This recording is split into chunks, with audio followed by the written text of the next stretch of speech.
PBL Network. It's Wednesday night baseball on Oldies night between the Beavers and the Hoppers at Jimmy John's Field. Hello and welcome everybody. I'm Brendan Shabat. That's Brady Beaton. Earlier in the week on your TV, Wednesday night, as we get to the dog days of the season, we are nearing September.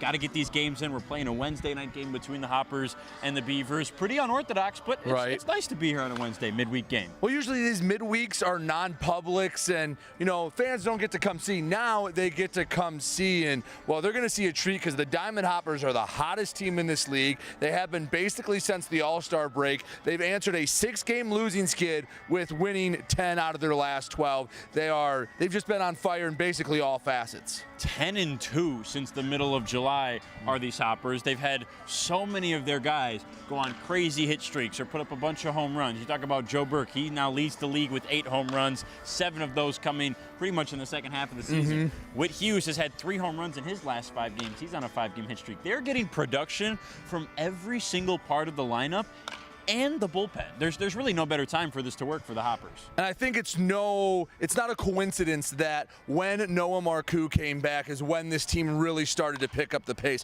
Yeah, they've had some nice pieces that have helped along as well, but part of it is, hey, you can't pitch to Noah, you gotta go here, and it just goes down the lineup. And then it gets contagious. Talk about Whit Hughes. He has been on a tear, hasn't played in every game in this streak, but when he has, he's gotten a few hits, if not put one over the fence. He's been a nice bat behind the dish that kind of came out of nowhere here in the second half that has helped propel these Hoppers along. It's 5 straight wins for the Hoppers, and as Brady mentioned, 10 of the last 12 dating back to the middle of July for this team that sits in second place, just a half game behind the Woolly Mammoths, but as we mentioned, the best team in the league since the second half of the season. On the other side, it's the Birmingham Bloomfield Beavers tonight.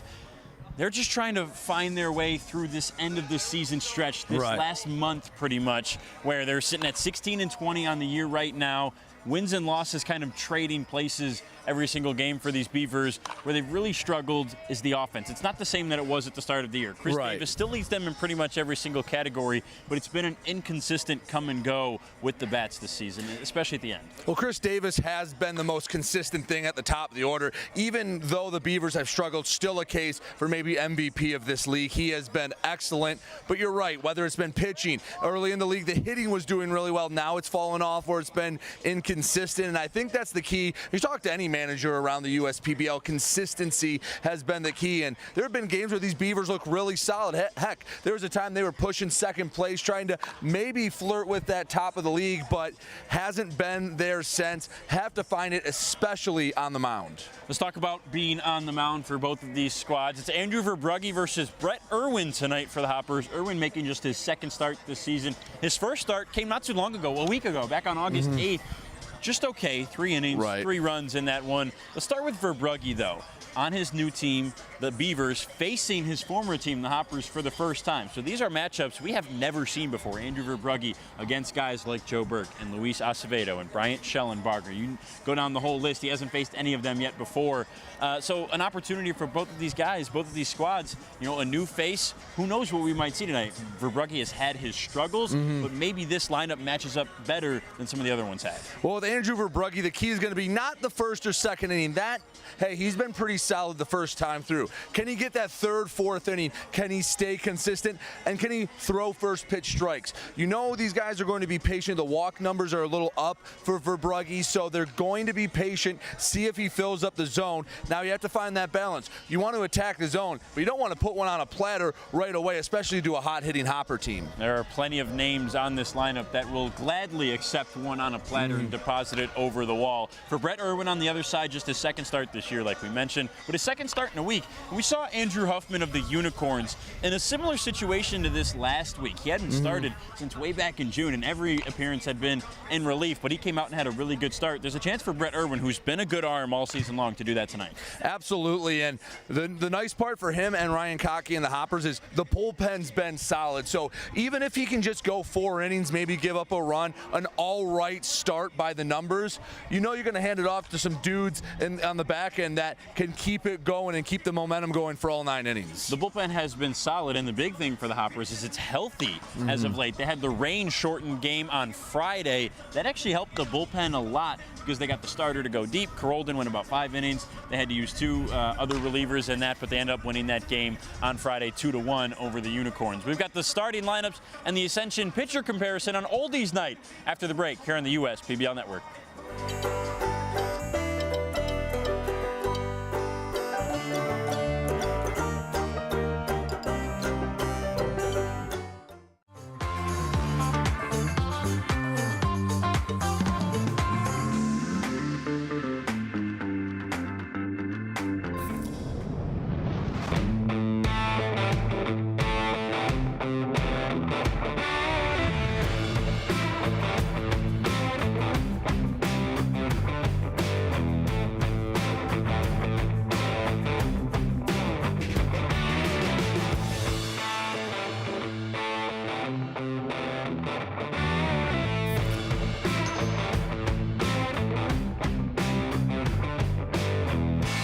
There are many things you can rely on in this world, like a sunny day brightening your mood, your mom baking the world's best apple pie, and never a dull moment in running your business. And when it comes to time-consuming HR tasks, you can rely on Tryon. Tryon can handle payroll and taxes, employee benefits, and more, so you can stay focused on attracting and retaining the best talent. With Tryon, you don't have to grow it alone. Visit RelyOnTryon.com. You can always rely on Tryon.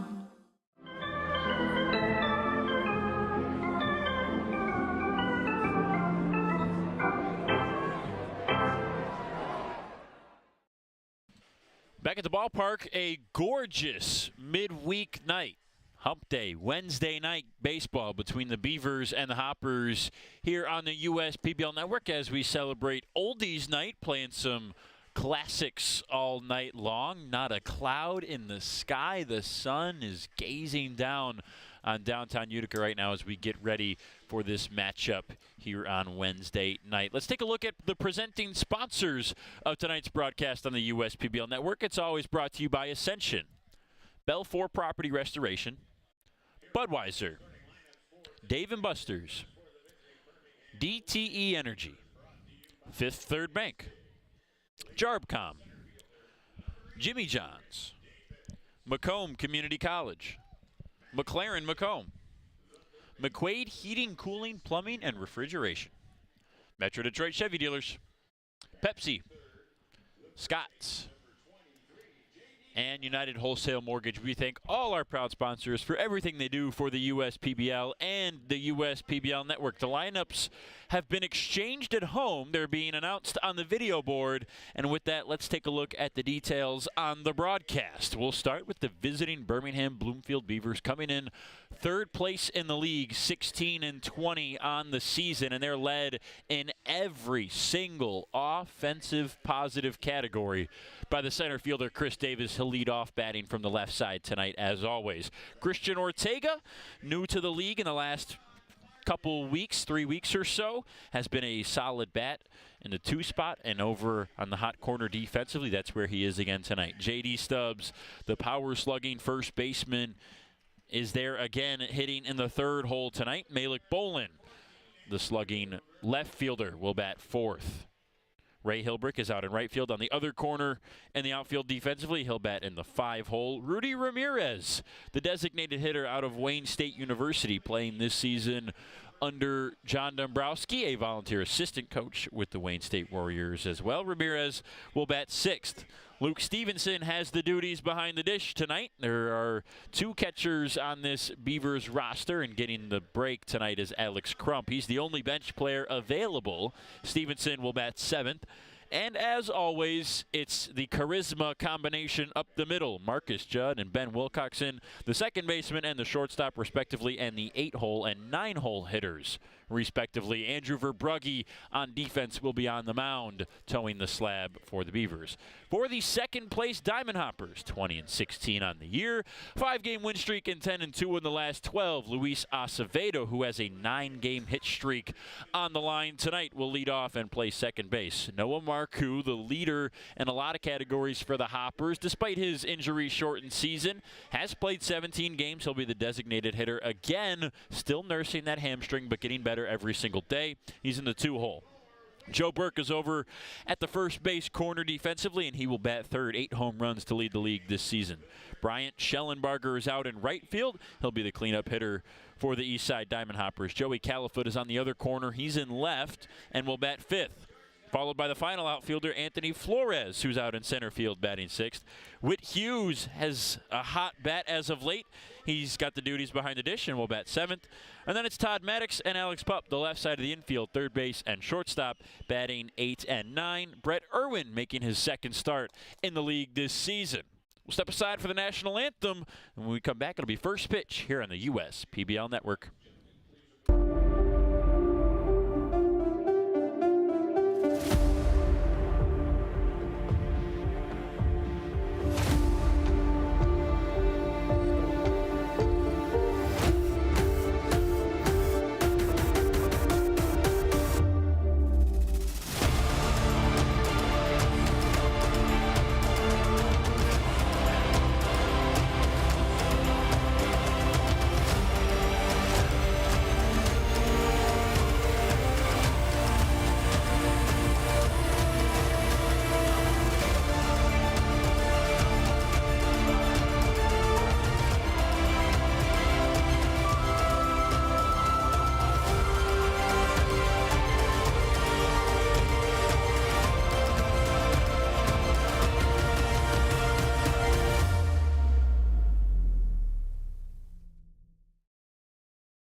Jimmy John's Field is the perfect venue for birthday parties, summer picnics, company outings, and provides the best entertainment in Metro Detroit with great baseball all summer long.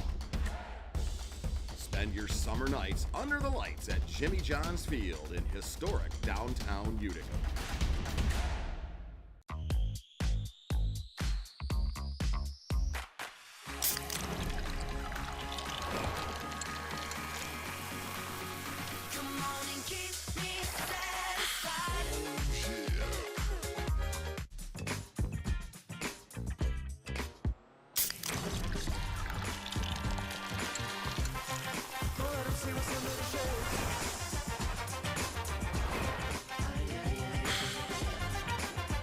You hear about the promo that Jimmy's John's got going on? 5 off 20? How they pulling it off? Magic? You got David's Copperfields in there? Show yourself, Copperfields! Jimmy John's. $5 off orders of 20 or more.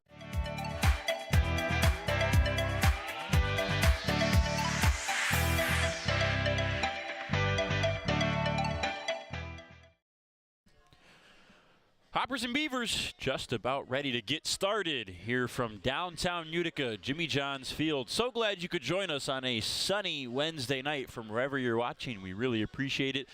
It's Brady Beaton and Brendan Shabath bringing you the call for this one. Let's take a look at the Ascension pitcher comparison as Brett Irwin toes the slab in just his second start this year, his second start in a week as well.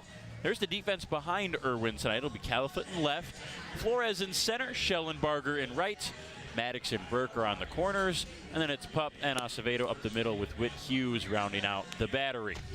So Irwin versus Verbrugge. Brett on the season, a sub-4 ERA in 25 innings of work. 11 runs on the year, all earned, 13 walks to 28 Ks. You see it there for Irwin. Has given up 17 hits. For Verbrugge on the other side. That's his ERA and those stats with the Beavers. A 7.30 ERA since switching teams. He's got a 6.87 on the season, so not much better. There was the hope that the change of scenery to the Beavers would really put him on the right track, and he's shown signs, but not quite ridden the ship yet. Well, if the Beavers want to repeat and they want to get a good final leg to their season, they're going to need a guy like Verbrugge to turn it on and get what he was doing last year out of them. But it starts with the bats, and it starts with this guy, Chris Davis. He has been as steady as they come in the league this year. Davis hitting .346 with an OPS above 1,000. He's the only Beaver with an OPS that high. Nobody else has an OPS above 900. Goes to show you how valuable he is to a lineup that's been struggling. First pitch on the ground to Acevedo. Over to Burke. One pitch and one out. 7:01. We are underway here on Wednesday night, Oldies night. You don't see Chris Davis making too many quick outs. Usually when he jumps on a pitch early, it's one he likes. And that was the scouting report from some of the Beavers players about Irwin on the mound. Brett with 4 pitches, both fastballs, a 4-seam and a 2-seam. Changeup is the off-speed, and a slurve is the breaking pitch. There's a fastball 4-seamer under the zone for ball 1 to Christian Ortega. Talking to some of the Beavers players, they said, you know, what's the scouting report? What's the game plan? Be ready for that first pitch fastball because you're not going to hit the breaking stuff. There's a high foul pop-up to Burke. 3 pitches and 2 outs for Irwin here in the top of the first. Can't ask for much better a start, and on relatively weak contact too. Beavers are being aggressive, just not paying off. Now steps up a guy who doesn't hit much weak contact, J.D. Stubbs. 2023 All-Star this year. Lefty first baseman fouls the first pitch back. Fastball 92 from Irwin.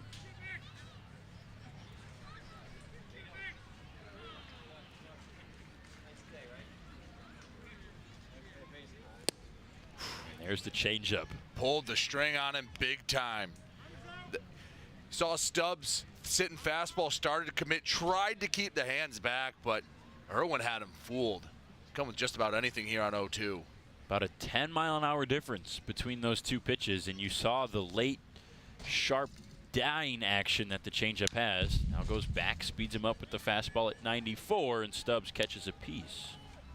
Pretty good fastball to come back with. Maybe just caught a little too much of the plate if you're Irwin, but you want that challenge pitch more chest high than thigh, belt high. But I like the idea coming back with a mid-90s fastball. Stubbs on the 0-2, waits. Irwin delivers. Swing and a miss. Change up again. Right at his foot. Stubbs swings right over it. And Brett Irwin, easy peasy, 1-2-3 in the top of the first. Gets a strikeout in as well. And we're scoreless heading to the bottom half of the inning here on the US PBL Network. They call me Prospects. Since the day I was born as a diver's watch, the challengers of the world have taught me many things. Life is not a numbers game. It's about challenging ourselves.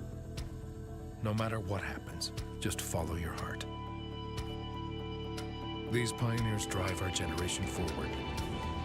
Not by setting records, but by never giving up. Keep going forward. Prospects. Available at Lucido Fine Jewelry. At Ascension, Michigan, we're committed to being your first choice for healthcare. Our nationally recognized heart program is the leader throughout Michigan in minimally invasive heart valve procedures. For joint replacement, spine, and cancer care, patients choose our specialists for advanced care and treatment. And we also excel in the things that can't be measured. Listening more closely, caring more compassionately.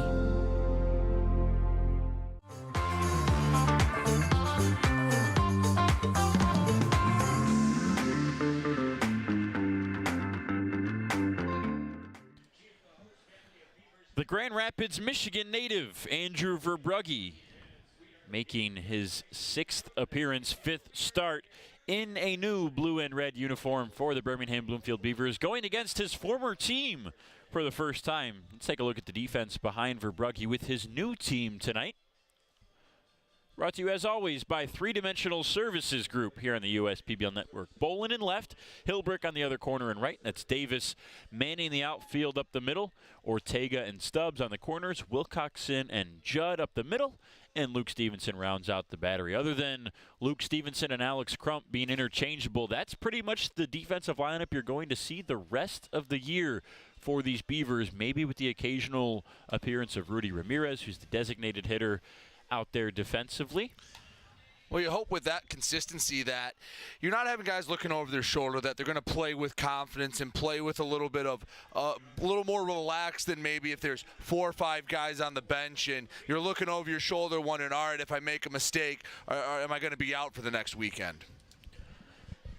Top of the order, Acevedo, Marcoux, and Burke to lead it off for the Hoppers. Luis Acevedo comes in with an active 9-game hit streak. Looks at a curveball for strike one from Verbrugge. Andrew has both fastballs. The curveball is the next most used pitch. Changeup and slider mix in as well. Acevedo pops it foul. It's a fastball. Right side, Judd will call off Stubbs. Oh, and it's off his glove. Acevedo's going to head to second. Squirted all the way into foul territory as Judd had to fight the sun, and an early mistake puts a runner in scoring position for the Hoppers. And a usually pretty sure-handed defender at that makes the play. And the way it was hit, I don't know if the sun got it in the way or what.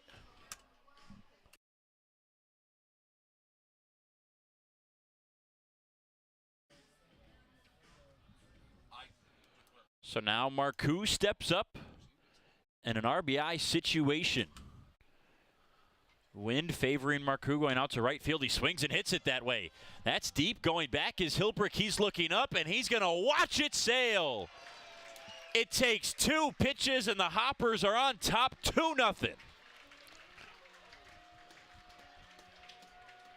Noah Marcoux has been absolutely electric. In the games he's played in 18 games now. He's reached safely in all 18 and does so with a bang. And, man, that's a tough break for Verbrugge. He puts 2 on the board when you hope maybe you have that first out. But, wow, Noah Marcoux not waiting at all. Saw a pitch he liked and tattooed it. That hill is always in range with the lefty Marcoux at the plate. And now another home run hitter. Leading the league, Joe Burke looks at a curveball, strike one. And home run for Marcoux is second of the year. Second since returning from injury as well. You can play the what-if game and imagine all – so the cows come home, but if Noah Marcoux's healthy all year long, if he's playing in his 37th game tonight, then, man – I'd like to know what those numbers are and where the Hoppers are sitting as well. Absolutely. Burke quickly behind 0-2, swings through a fastball, strike 3. Verbrugge responds to the dinger with his first punch out of the night. And I really like that response. You take down a really good hitter on 3 straight pitches. That's a very mature response from Verbrugge. And this is, like we talked about, not what we expected when you look at the history of Verbrugge this season. He's been really good in the first couple innings, and then a second or third time through the order is where things tend to get off the rails. Swinging on the first pitch is Schellenbarger. This is in play for Ortega. And he drifts a little bit but makes the grab, so a little bit of trouble for these Beavers infielders on the first couple pop flies. It's blue skies all around, Brendan. There's the sun's a little lower, so that's why I was surprised Judd dropped it. I don't think the sun got in his way there. And it's breezy. It's not windy. It's not swirling. The center field flag you can see there blowing a bit, but nothing more than an average day. It's not gale force winds by any means. Now 2 down for Joey Califoot. Takes a fastball for a strike. Pitcher should have the advantage for the next little bit. Those shadows are tough right now. Going through a couple different ones. Curveball well outside. 1 ball, 1 strike. Ball will change from dark to light about 3 times on its way to home plate. Califoot lifts it foul. That won't sneak over the screen, but it's not high enough for Stevenson to go grab it. These shadows will get really bad in the next 2 innings when it's just the stanchions that hold the roof up in between home plate and the mound. Usually we get this about the 4th, 5th inning, but Brendan, summer's coming to a close, and fall, it's right around the corner. In the air for Davis and into his glove. So the Hoppers jump on it. 2 pitches, and on the second one, Noah Marcoux puts it over the right field fence to give the Hoppers an early 2-0 lead as we head to the second here on Wednesday night from the U.S. PBL Network. Slide into a new home. Work with a local mortgage pro who works for you. Get a cheaper, faster, easier home loan. Find a mortgage broker near you today at findamortgagebroker.com. With a transforming world, we can see how drastically the world is heading towards automation. And so, we need 24/7 surveillance and security systems for our homes and businesses to avoid any theft or breach of privacy. JARBCOM brings the installation of security cameras to the tip of your fingers with our state-of-the-art mobile app. JARBCOM also provides surveillance monitoring of your entire property with flexible options that offer a dependable solution to be scaled to fit any domestic or commercial need. Contact JARBCOM today for a free estimate at 800-369-0374 or look us up on the web at jarbcom.com.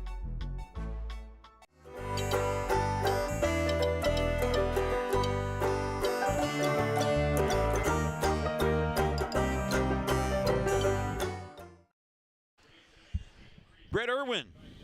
Talk about a little bit of early stress relief. I mean, he went through the first inning 1, 2, 3 like it was nothing, but now he can go through the second inning with even less weight on his shoulders. He's holding a 2-0 lead thanks to his designated hitter Noah Marcoux with his second home run of the season, a 2-run shot on the second pitch of the bottom of the first. It's 2-0 Hoppers. Well, despite 2-run scoring, Brendan, that was about the fastest inning we've ever had.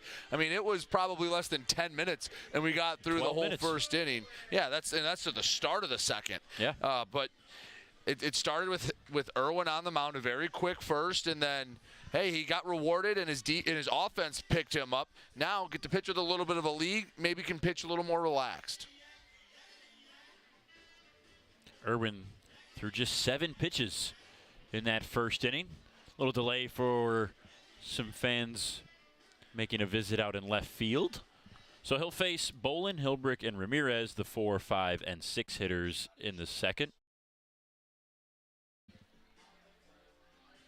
Malik Bolin up to 5 home runs on the season in 36 games, always a candidate for a long ball. This will be a big inning to see how these Beavers respond to giving up 2 in the bottom of the first. Now I think we're ready to go, but good news if you're the Beavers. Hey, it was the first inning, got 8 more to chip away, just 2 runs. Just keep the pace. I want to see a little more patient at-bats here in the second inning. Irwin, first pitch, fastball in, and it'll just bounce foul. Bolin ran hard all the way down to the bag at first. It'll take him a little bit of time to get back to the box.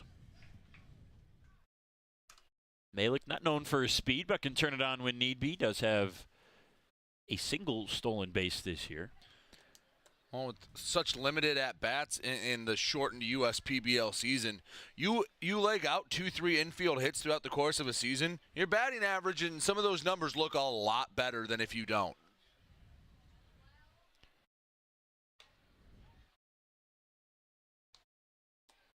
That was a changeup that was up a little bit unintentionally, 1-1 now from Irwin. Ooh, and he spiked the changeup that time. A little bit of an overcorrection, and he falls behind to Bolin. First count he's been behind in today. Bolin hitting .290 on the season.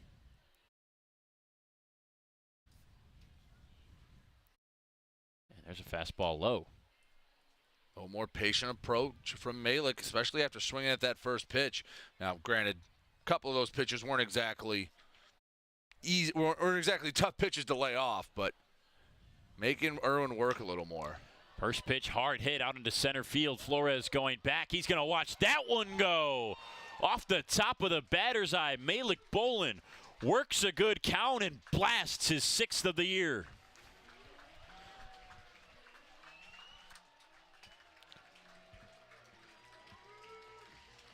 The wind died down, and Bolin didn't even need it. And there's a response. It only takes one batter, and the Beavers have cut the lead in half.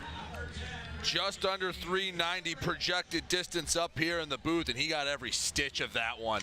Not too often you see him go off the top of the batter's eye here at Jimmy John's Field. Straight away center as well for Bolin. That's why you can't fall behind an account. That's why what you saw right there at the first pitch strike becomes so important, because Bolin was sitting dead red, knew what pitch he was looking for, got it, didn't miss it. And that's what Irwin will do. He will throw a lot of first pitch strikes. Throws back-to-back ones here. And before you know it, Hilbrick is behind, no balls and 2 strikes.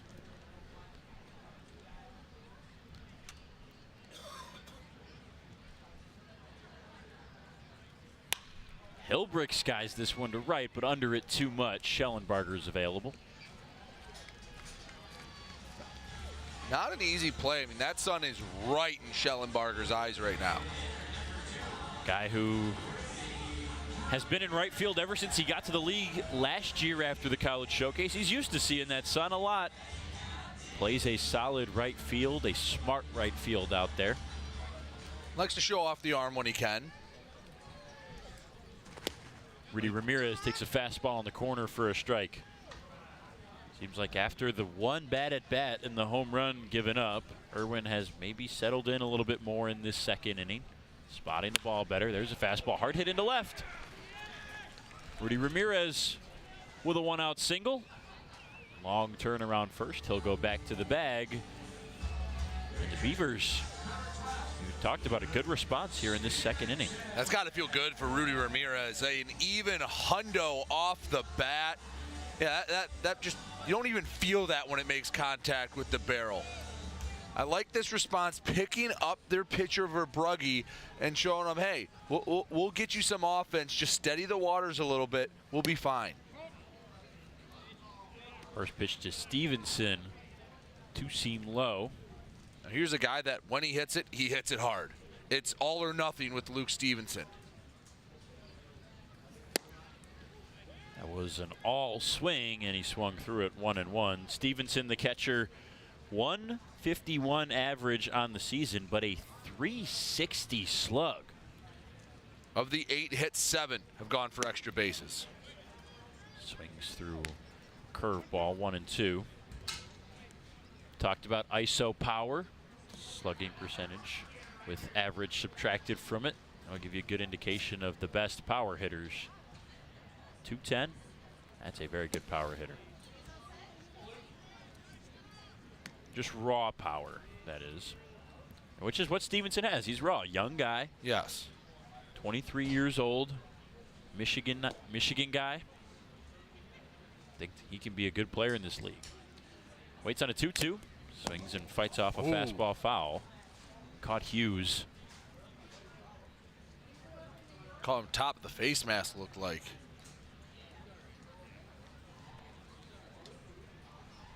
Catchers have been getting beat up all year. It's getting to be that time of year where the bruises and scars start to add up. Middle of August, season ends second weekend really in September. September 7, 8, and 9, the schedule for the playoffs here at the USPBL.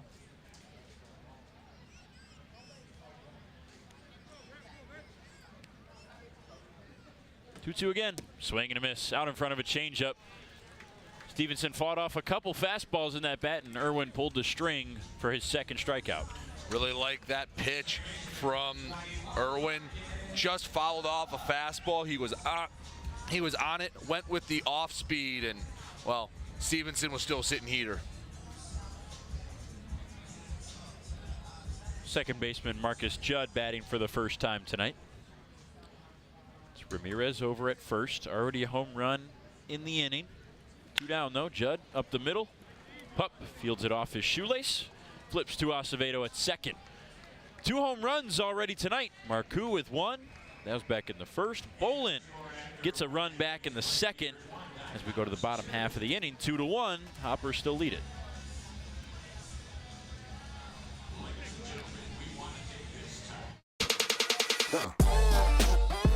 Check your checking. If your account doesn't get you pumped, amped, or geeked, make the switch to Genius Checking from Genesis Credit Union.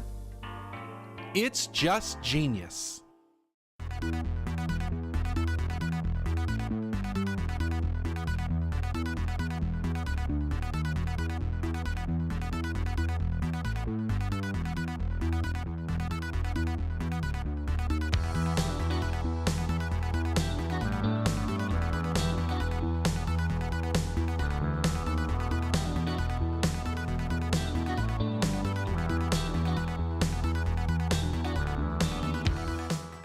We're the financial champion of Michiganders. Whether you're a goal-getter or dream chaser, an empty nester, or up-and-comer, anyone in Michigan can bank with us. Michigan Schools and Government Credit Union.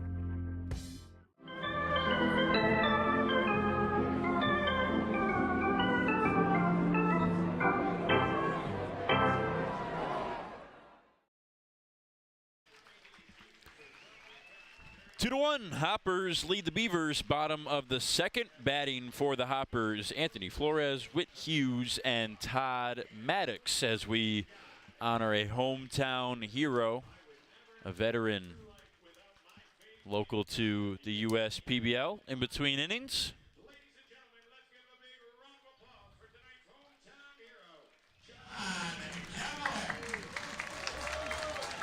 a loud standing ovation.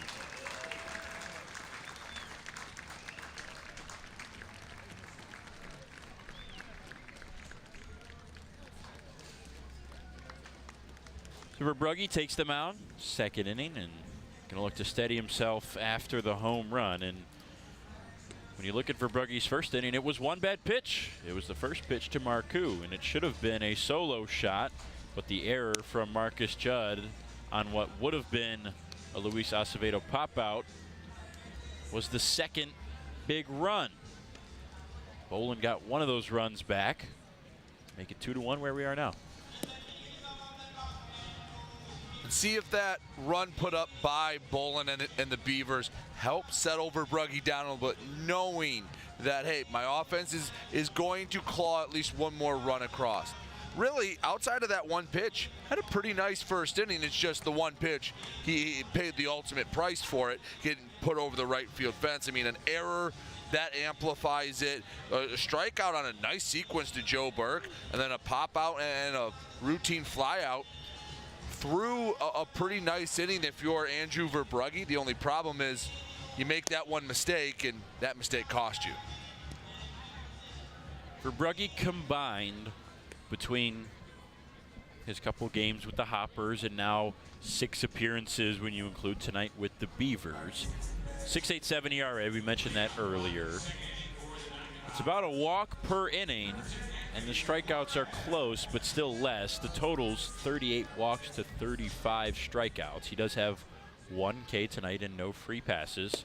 First pitch to Flores is a fastball that misses low and in. That's when Stevenson's got to squeeze. If he does, I don't know if it's a strike, but it's a lot more likely to be a strike than if it pops out of the mitt. Got to help out your pitcher. That one outside now. Flores, Hughes, and Maddox due up.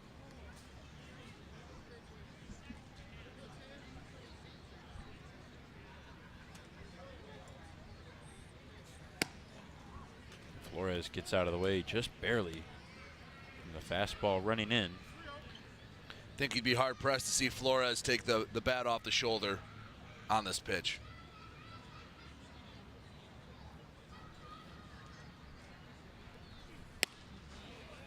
Brugge finds the zone with the fastball. That's what the Hoppers want to make him do tonight. Their approach is to force him to throw strikes.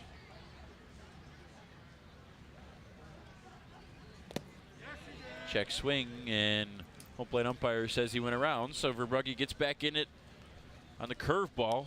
Full count, 3-2. Nice job battling back. Gonna get the payoff pitch. After your team puts up a run, you want to get that leadoff man off. You want to put that 0 on the scoreboard, settle things down a bit in the early innings.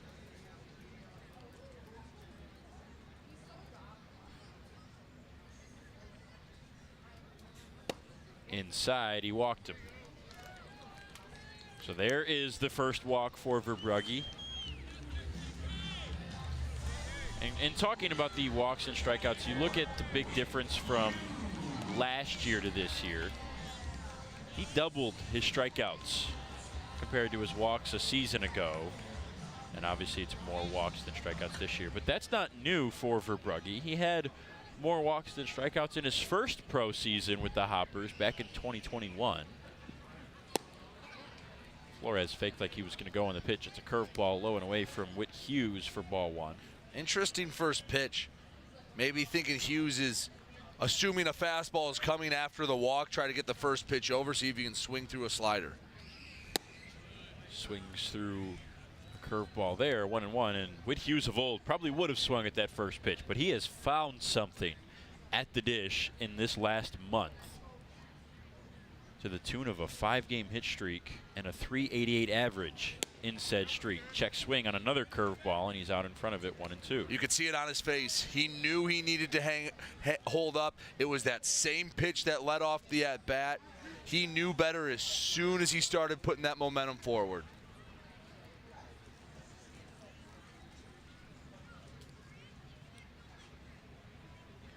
Verbrugge sets on the 1-2.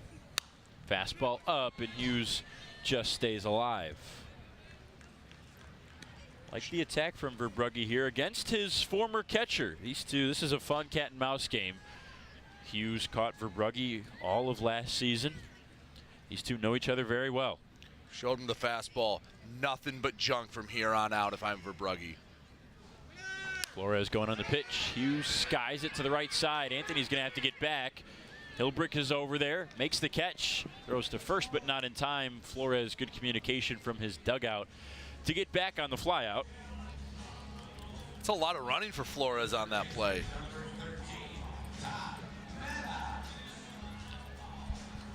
Hughes, the first out, brings up the third baseman, Todd Maddox.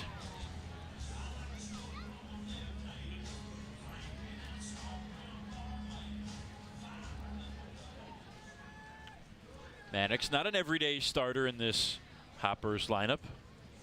32 games, 27 starts, this being 28. Looks at a curveball. Still the majority of contests for Todd. He's been very valuable. An OPS above 700, 740 to be exact.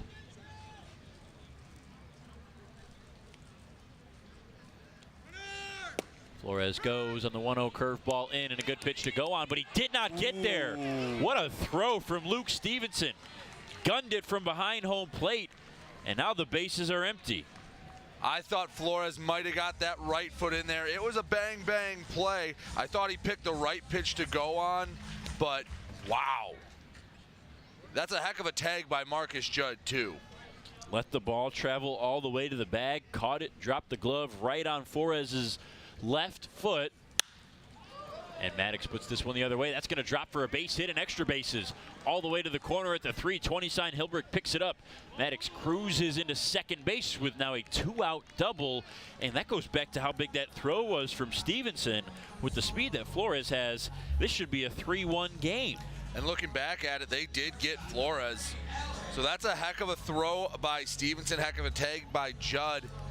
And just frustrating. Again, hindsight's always going to be 20/20. You can play the what-if game as long as you'd like, but it's never great when you get thrown out on the base paths and the batter who's at the plate follows it up with a double.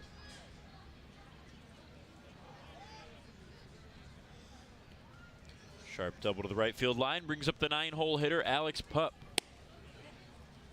Fastball outside.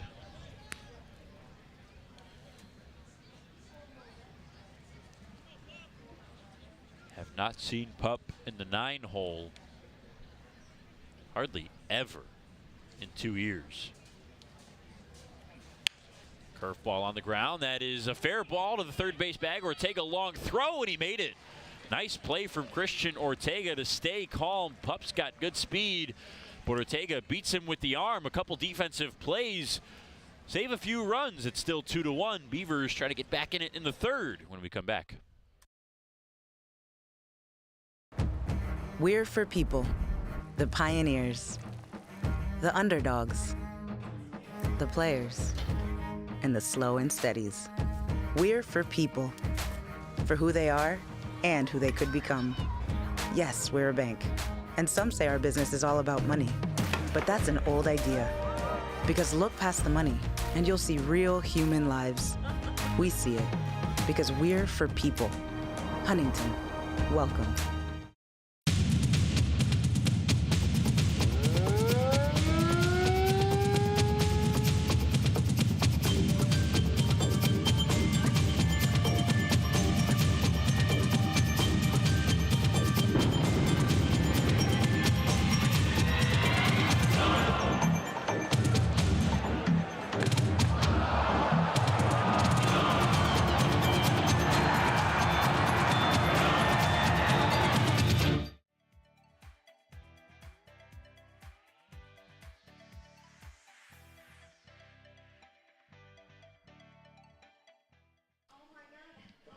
Time for the third inning, and when it's time for baseball, it's time for beer. Two Hearted Ale has been named the #1 beer in America for the past 4 years by members of the American Homebrewers Association. Play ball with the best. Two Hearted Ale, the iconic American IPA from Bell's Brewery in Comstock, Michigan. Please, as always, drink responsibly. So, third inning, Brett Irwin giving up the solo shot to Malik Bolin to lead things off in the second. He'll have to face Ben Wilcoxon, the 9-hole hitter, and then the top of the order, Davis and Ortega, with a 2-1 advantage. And it really could be more. The defense for the Beavers coming up big. Ortega with that last throw to Pup. And also we have to mention the caught stealing Stevenson on the throw to Judd. A good play on both ends. Obviously the double comes right after that. That would have scored Flores had he been safe. Beavers hanging in this game because of some defense. Had a very eventful first 2 innings in this one. Hope the rest of the games is as much fun. Wilcoxon on the ground. Easy play for Pup on one pitch. Put out goes 6-3 for the first out. And now Davis back up. Wilcoxon, we've talked about it a lot this year, being down in the 9-hole, but he's essentially a leadoff 9-hole hitter, a second leadoff guy. And he's cooled off a little bit of late. That averaged down to 240. When you lead off guys, Chris Davis, there's not a lot of negotiating who's leading off every lineup for you. Davis looks at a slurve for a strike. Haven't seen many slurves. There's a lot of that. The changeup mixed with the low 90s fastball. That's a mid to low 80s changeup. 1-1. Fastball tailing outside. Davis has a good eye. He will make you throw him a strike. 29 walks this season. Hung the slurve, and Davis just couldn't quite find it. It's a pitch he's made his money on this year. I would not tempt fate again. That was, yeah, that's one you don't throw to Chris Davis twice. 2-2. Back with the fastball in. And Man. Hughes caught another piece of it. I think that caught him in the chest. Poor guy. Can't catch a break today. Another couple seconds for Hughes to catch a breather. Looked like it might have hit his face. Either the bottom of that mask or the top of the chest protector. Either way, I don't think it felt good. 2-2 one more time. In the dirt. Davis with those 29 walks, just 30 strikeouts to go along with it in 36 games. Some of the other numbers that go along with his outstanding MVP caliber season. The payoff pitch is outside, and he works walk number 30 of the year. And that's the Chris Davis at-bat we've come to expect from him. It was odd that he swung at the first pitch of the game, grounded out rather weakly, but him coming back with that at-bat doesn't surprise me in the least. Responds with the first pitch ground out with a 7-pitch walk. Had an interesting conversation with Beavers second baseman Marcus Judd about Davis today. Ortega swings at the first pitch and lifts it to right side. That is going to drop foul in medium depth right field, so just a long strike. And Judd, talking about Davis, said that's always the guy he goes to first to learn about the pitcher on the mound, whether it's a new guy or a guy they've seen before, learn how he's throwing today. And Davis, being a very smart guy, graduate of Princeton and Duke, a history major, he'll rattle off first pitch fastball outside just off the corner called strike for strike one. And that's why Marcus Judd thinks it's so valuable having a leadoff man and a leader in the clubhouse and in the dugout like Davis. That's the beyond the box score stuff, beyond the numbers stuff that he brings such an advantage to this Beavers team.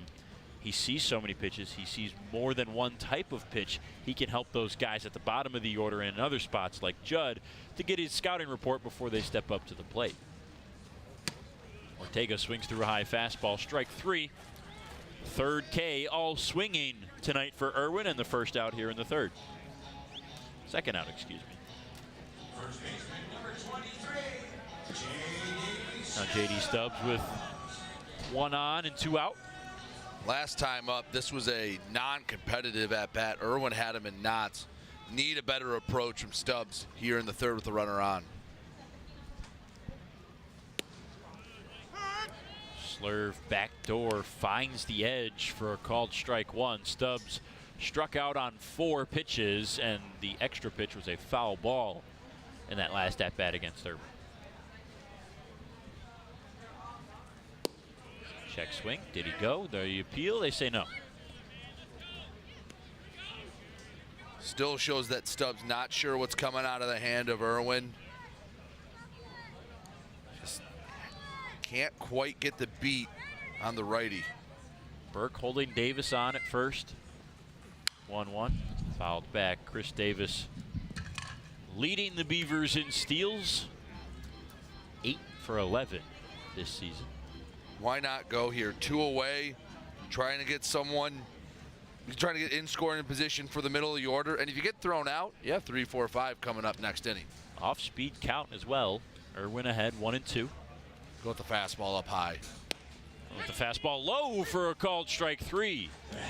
Stubbs frozen on back-to-back Ks from Irwin, gets out of the inning, strands the runner. That is the 5th third out of the game, brought to you as always by Fifth Third Bank. So still 2-1 as we go to the bottom of the third. But before we do that, it's everybody's favorite part of the game, the goodest of good boys. JJ makes his trip out to shallow right to deliver water, brought to you by Michigan First Credit Union, to our field umpire, and happily receives a treat.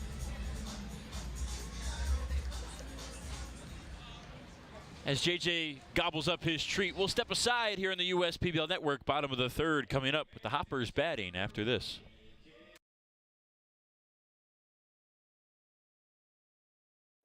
Why are all these business owners smiling?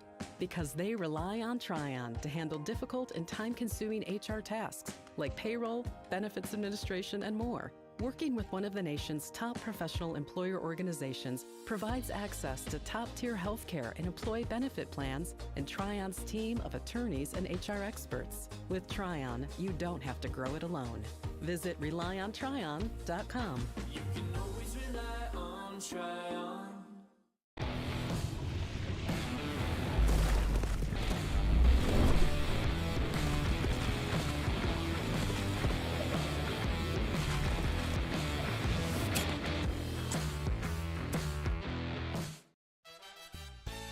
Make your move with a quick and easy mortgage from Genesis Credit Union. We have mortgages to fit your life. Genesis Credit Union. Visit us today. First State Bank is a locally owned and operated business. We're part of your community. At fsbcares.com, you'll find ways that we're making a difference by featuring locally owned and operated businesses, providing access to helpful financial resources, and engaging with community. FSBcares.com is part of our commitment to the neighborhood because strong neighbors mean stronger communities. Where good neighbors do great things. Member FDIC and Equal Housing Lender.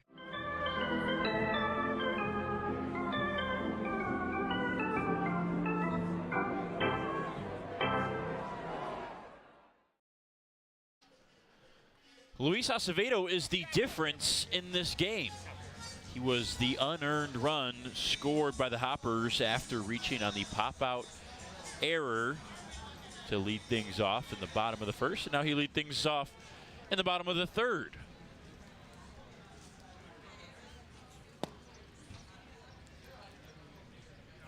First pitch low and in. That error last at bat came on the second pitch for Acevedo.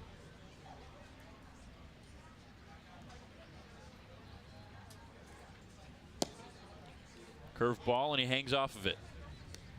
Now this is the big road bump for Verbrugge. Again, he's made one, maybe two bad pitches if you count the double. Can he get through the third, fourth inning the second time through the order after everyone's seen him once? Curveball in for a strike, dotted low and away. He needed that one in the 2-0. Pitches like that help him go a long way in this outing.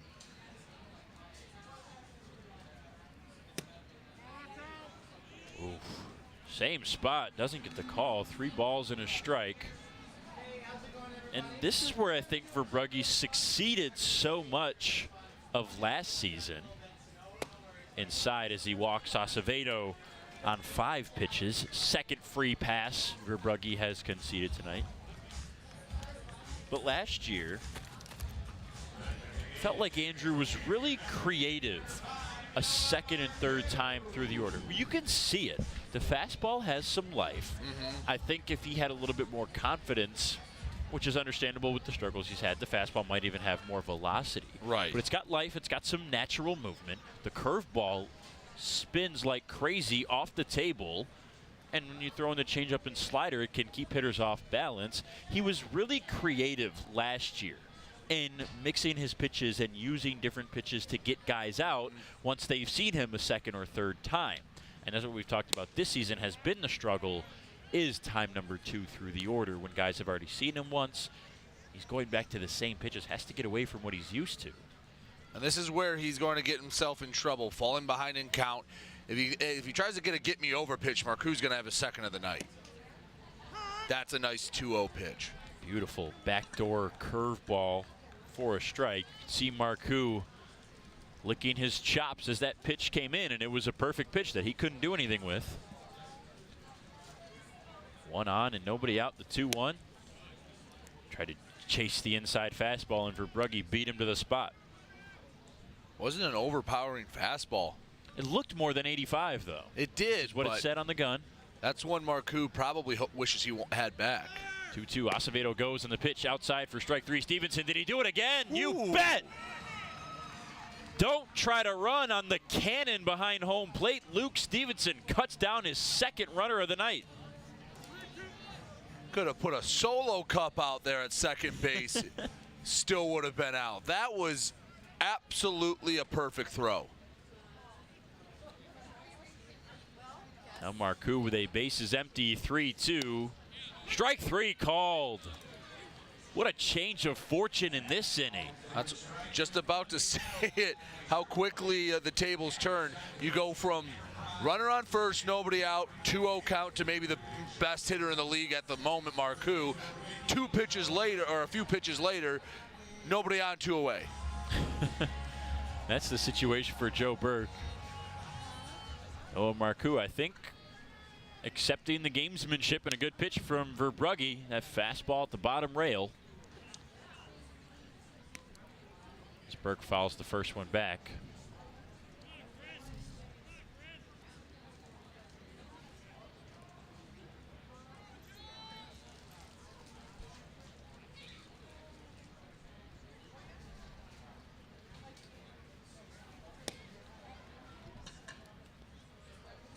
Burke in the last 10 games batting .350 with 11 RBIs.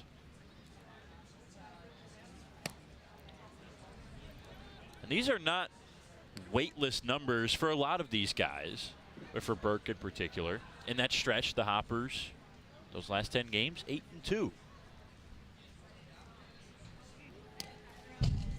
Had the right idea with that pitch, but it's so far away. Burke never would have thought to offer at it. Like the idea on 2-1, sitting fastball, start at middle of the plate, have him swing through it, but when it starts on the outer third or on the edge, there's just nothing for Burke to offer at. 3-1, lifts it to center, shallow that is. Davis chasing. He won't let it, or he won't get to it in time, I should say. Just softly placed in on the hands, up the handle of the bat, and Burke was able to muscle it out into center. That's a reputation bloop single. They're playing him so far back that a little jam shot that maybe if you're playing straight up you could get to, but was able just to barely drop it in. 2-out base runner for Bryant Schellenbarger. Righty on lefty. That's a plus for Shelley, not for Verbrugge. Andrew significantly better against right-handed hitting this season, as opposed to the left side. He's behind 1-0. Make it 2-0. Can't fall behind. You kind of got a free ticket out of the inning, and then that few pitch sequence. Take advantage of it. Get through the heart of the order. Keep it a one-run game going into the fourth.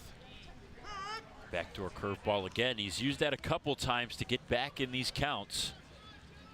Home plate umpire is given just a little bit of leeway on the edge. Nothing too crazy, but Verbrugge's taking advantage of it. Inside, breaking ball at the back foot. Schellenbarger laid off 3-1. But like to your point, Brady, after getting the runner out at second base for the second out and then striking out Marcoux, you'd really like to see him go back and attack Burke, right. And he fell behind again. 3-1, Schellenbarger swinging, lifts it left side. Deep for Bolin, long run on the line, and he dropped it in fair territory. Burke gets the stop sign at third. There was no one covering the third base bag. The throw comes all the way into Stevenson. Heading to second is Schellenbarger.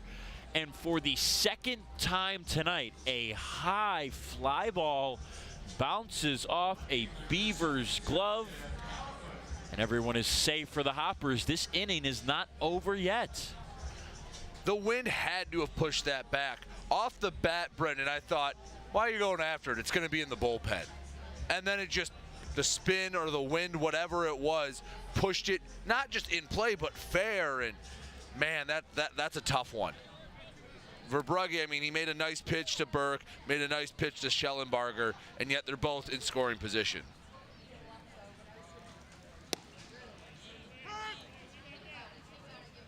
Slider for a strike on Califoot. Joey's been a good bat this season. 755 OPS. 9 RBIs in 24 games. A chance to add to that total here for the 24-year-old from Wisconsin. Schellenbarger at second, Burke at third. The fly ball went up on the board as a hit. We've already had one change tonight from a hit to an error. Califoot on the ground to first. Stubbs a nice play, and that will save a run. Not an easy play to make, moving to his left, but the first baseman does so, and it's still 2-1. The Hoppers keep knocking on the door, and it keeps getting closed in their face. We head to the fourth. First State Bank is a locally owned and operated business. We're part of your community. At fsbcares.com, you'll find ways that we're making a difference by featuring locally owned and operated businesses, providing access to helpful financial resources, and engaging with community. FSBcares.com is part of our commitment to the neighborhood because strong neighbors mean stronger communities. Where good neighbors do great things. Member FDIC and Equal Housing Lender. Fifth Third Extra Time helps you do you better. So kick back and relax. You have extra time to avoid overdraft fees. Reward extra time. This is banking a Fifth Third better. The Dave & Buster's method is designed to help you unlearn adulthood and recenter life around zapping stuff and cheering for stuff with your friends. Begin the method today with 5 free games. You know you want to.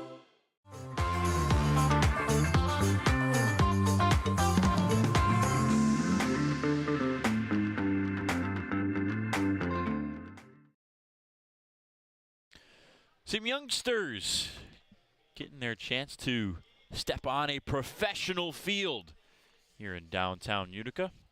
Always a good place to bring out the family. There was a advertisement on the video board before the game that mentioned Jimmy John's Field as a quality of life recreational asset. And that's a lot of big words, but it's accurate. That's a long way to just say it's a nice ballpark. It is a fantastic ballpark. Well, We've had a fantastic quality game. of life recreational asset. Is that, did I get that right? Yeah. Yeah, I'm just going to go with nice ballpark. Malik Bolin homered in his first time up. A long at bat and a good one. First pitch, line to left center. That one is deep. Malik Bolin did it twice. 2 home runs in 2 at-bats, and we're tied at 2. That hit halfway up the scoreboard. Flores turned around, Califoot turned around, took about a half step and went, yeah, there's no chance. You see there, it hit above where it says Ascension. If we can see the projected distance on that one, 405 and change. That's one of the farthest hit balls we've seen in a game this year. With his second home run of the game, that's 7 on the season, and Bolin now leads the Beavers in home runs. Ties this game at 2. You just don't, if there's no one on base the rest of the way, you just don't throw him a strike, right? Absolutely not. Because, okay, you can't do this, but let's just have a little fun. Let's take Malik Bolin out of this game. Brett Irwin's given up a single and walked a guy. Yep. He's looked pretty good. Those are the only 2 base runners besides Bolin. A walk to Davis and a single to Ramirez. This guy at the plate, Hilbrick, flew out his first time up. Just missed it, too. In a 2-2 now. Hughes points the glove out, likes the pitch from Irwin, trying to get his pitcher back on track. Bolin has gotten the best of him tonight. Irwin, a guy who only gave up 1 home run before tonight all season. Curveball, hard hit, right side. That's high up. Schellenbarger back to the track, to the wall, leaps, and it's gone. The Beavers go back to back, and they take the lead. It's 3-2. Just missed it last time. Didn't miss it this time.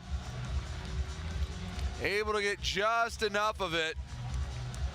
And I guess the silver lining for the Diamond Hoppers, you give up 3 home runs. They're all solo shots. You're only down a run.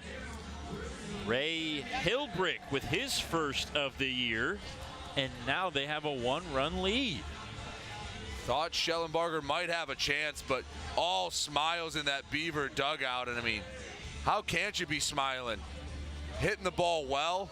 Malik's grinning ear to ear. It is, well, it has not been short of entertainment. All those kids saw that ball bounce way over their heads as it hit the sidewalk just behind the fence, and now that ball might be in the river. Hits that sidewalk cement. It's going to bounce a long way, especially with how high that one was hit. Hilbrick has hit for average and power this whole season. Just none of the power was home run power. Had a .421 slug to go along with a .330 average before today. Finally got his first home run of the year. Ramirez trying to beat this one out. He will. Safe at first base. A high chop to Pup. He had to do nothing but wait for it to get there. And waiting that long means Ramirez reaches. That's 3 straight hits. Home run, infield single. Nobody out for Luke Stevenson. I think Pup played himself into a bad situation there. It bounced not too far in front of him. If he charges that early, he can catch it before it bounces, and I think he has a better shot. Misjudged that one a little bit at short.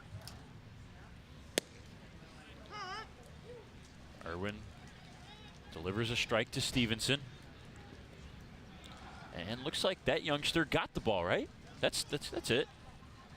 There's plenty over there, most likely, but she found one, and as far as she's concerned, that's the one off the bat. Exactly.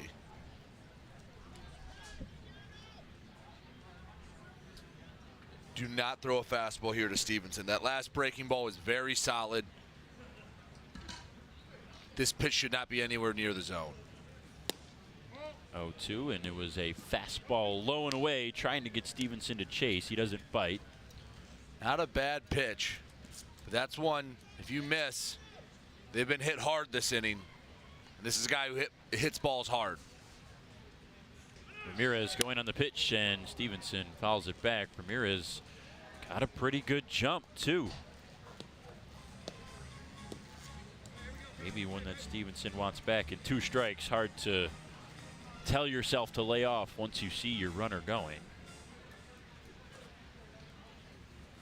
Ramirez 7 for 7 stolen bases this season. 1-2, swing and a miss. Slurve got him right under the barrel, and Irwin finally gets his first out of the inning. It's his 5th strikeout tonight.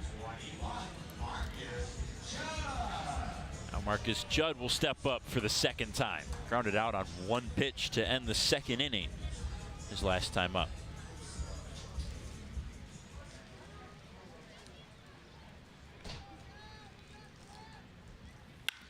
First pitch again on the ground. 6-4-3. Double play, but not before the Beavers put up a double of runs. Back-to-back Bolin and Hilbrick solo shots give the Beavers the lead. 3-2, home half of the 4th after the break.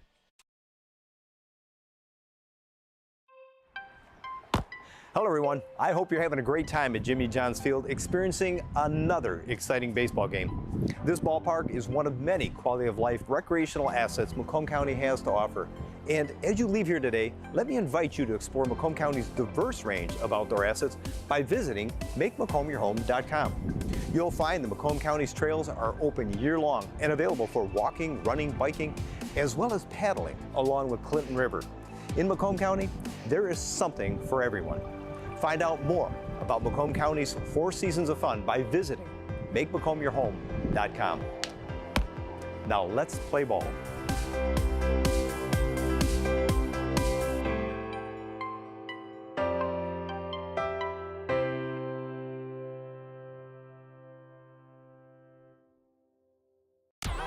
The Dave & Buster's method is designed to help you unlearn adulthood and reset our life around zapping stuff and cheering for stuff with your friends.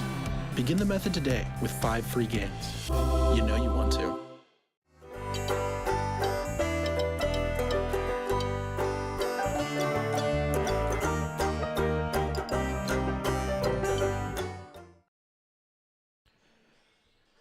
For the first time tonight, Andrew Verbrugge is now pitching with a lead, and we've talked about Verbrugge's struggles this season. So far tonight has been decent.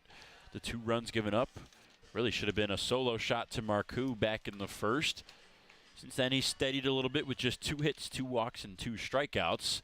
And there's something to be said about a guy taking the mound in a much better situation with that 1-run advantage.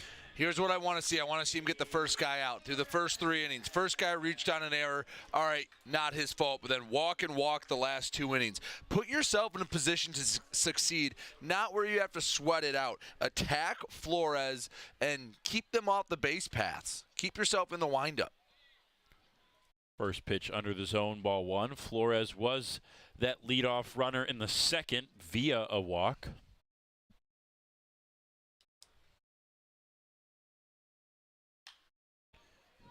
Fights it off foul. Both walks were caught stealing a couple pitches later thanks to Luke Stevenson. And you know that red light's on now.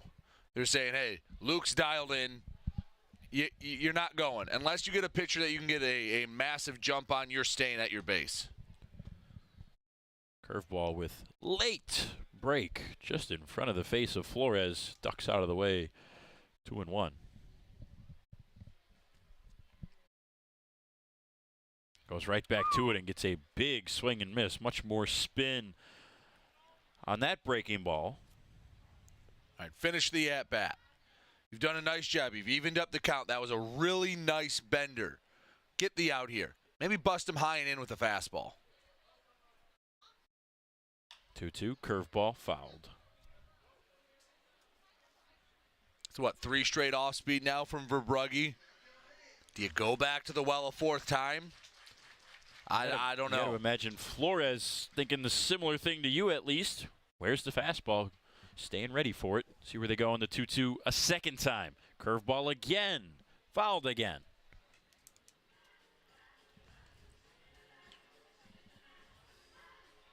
Spoiling the pitches he doesn't like.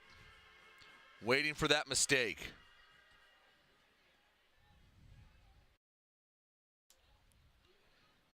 One more time on the 2-2. One more time on the curve. One more time foul. Going to have to come with the fastball at some point, and Flores is seeing it well enough that, I mean, he's spoiling it. That's all he has to do. Live to see another pitch. 4th time's the charm. No, it hits Flores up and in. Looks like it caught him just under that armpit area on the left side, kind of near the ribs maybe. You hope he was able to get his bicep in the way of that. Heads to first. Appears okay. Ooh, yeah, that got him in the ribs. And for the 3rd straight inning, Verbrugge gives a free pass to the leadoff man. 2 walks and a hit batter. And I doubt they're going to run into an out again.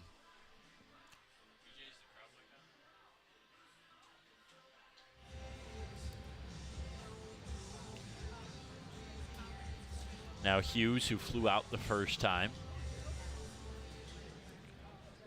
Same situation as last. The last time he was up. 1 on and nobody out. First pitch curveball and he swings at it. All right, Whit Hughes has started to hit a little bit. You know what's going to happen? Pitchers are going to make an adjustment. How do you adjust to the adjustment? Because he has been getting a healthy dose of off-speed here tonight. There's been a clear game plan for him, and Verbrugge stuck to it. I think that has to be the adjustment for Hughes, is he just has to take more pitches. Because you'll get one that you like, and that's what he's done so well. He's not missing the mistake pitch anymore.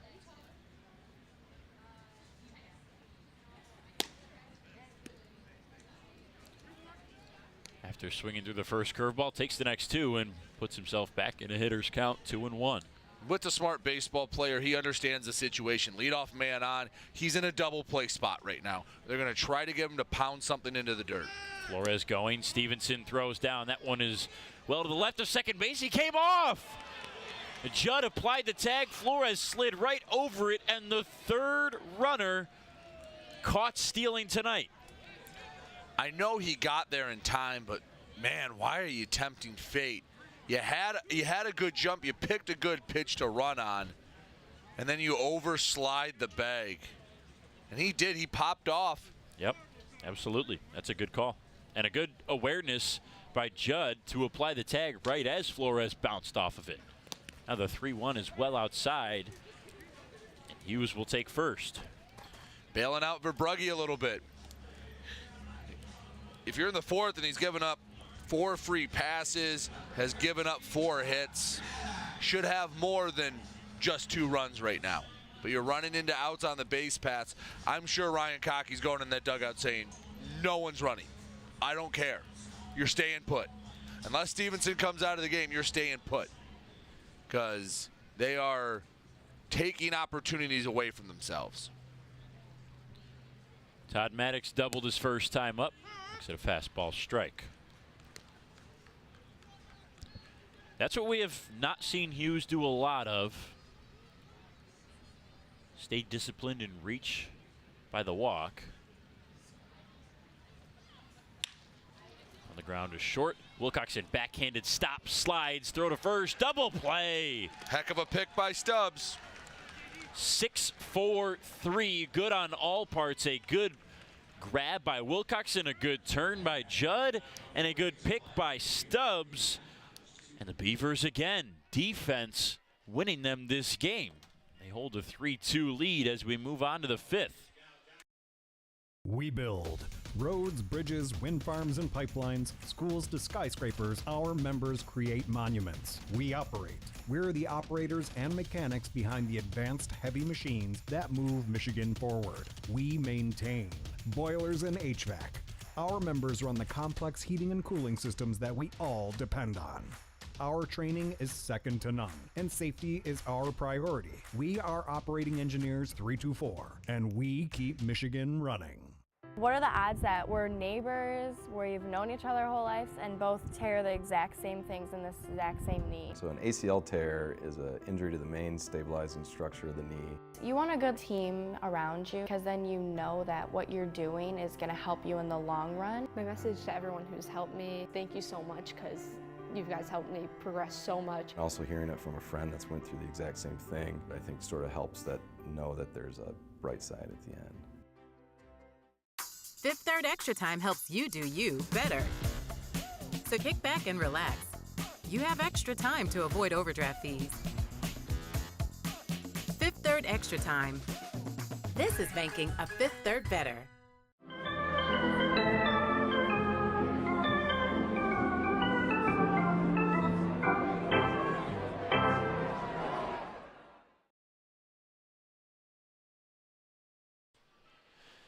Still 3-2. Beavers lead the Hoppers, looking to add to that total here in the 5th. 9-1-2 to up. Wilcoxon, Davis, Ortega. And that guy on the right, Ray Hilbrick. The difference in this game right now. Backed up Malik Boland's solo shot to tie it with a solo shot of his own last inning. First of the year, first professional home run of his career. Got to feel good, right? Absolutely. Ball is carrying today, and the wind has been blowing out most of the night as well. First pitch, fastball on the corner. The wind isn't swirling, but it's changed direction 3 different times tonight. It started out to right field, and Noah Marcoux doesn't need any help when he swings the ball, or swings the bat, I should say. Irwin Racing Burke's going to call him off, slide, and drop it on the little pop foul. Heck of an effort. It'll just be strike 2 still. But anyways, Noah Marcoux doesn't need much help when he powers a ball to right field. But maybe it was a little wind-aided on that home run. That's where it was going at the beginning of the game. And it was out to dead center for a little bit. And now it's kind of out to left.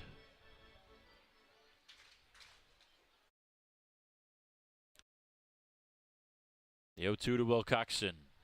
Popped up right side again. This time it's in play. Acevedo, Schellenbarger, and Burke. Schellenbarger will call off Acevedo at the last moment. Always like when we can hear the communication up in the booth.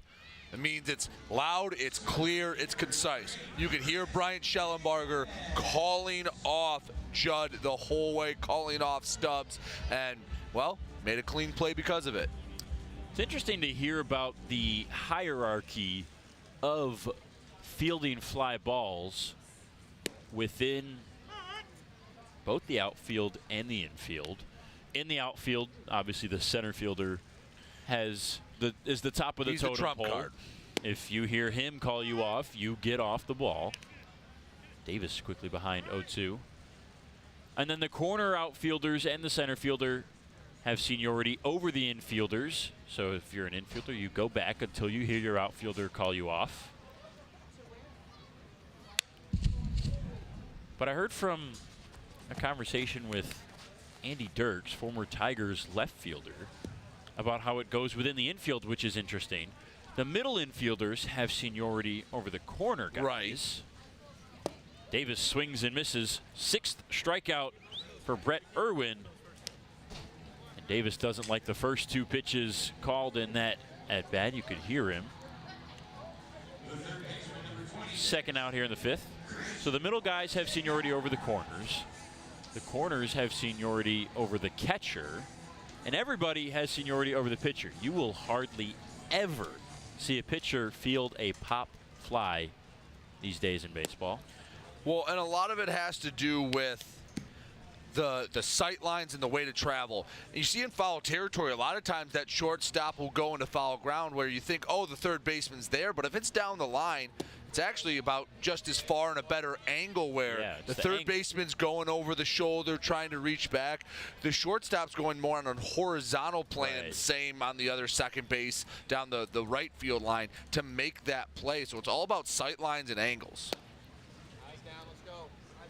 Now 1-2 to Ortega.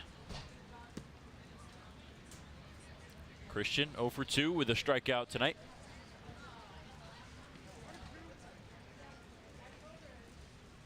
Fifth inning brought to you by Scott here on the U.S. PBL Network. Brady Beaton, Brendan Shabath bringing you this call. It's been a fun one so far. Ortega smoked it foul. That one skipped off the Tryon Solutions awning out there. He was on it. He barreled it up. Fastball middle up. Good eats here at the ballpark. Ortega again left side foul. This time it's on the ground. That time he was flat-footed and flailing at it. Not the swing you saw a pitch before. Just staying alive on the slurve away.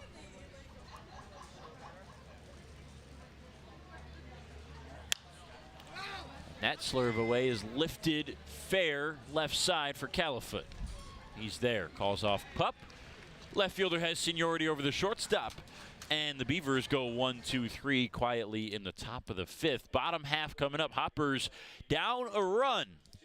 Looking to get back into it 3-2 here on the U.S. PBL Network. You dreamed of starting a company, not an HR department, but your business has grown fast, and so have the complexities of payroll and taxes, benefits administration, and other HR functions. That's why your business needs a professional employer organization like Tryon Solutions. Tryon provides businesses of all sizes access to top-tier healthcare and employee benefit plans. With Tryon, you don't have to grow it alone. Visit RelyOnTryon.com. You can always rely on Tryon. We build roads, bridges, wind farms, and pipelines, schools to skyscrapers. Our members create monuments. We operate. We're the operators and mechanics behind the advanced heavy machines that move Michigan forward. We maintain boilers and HVAC.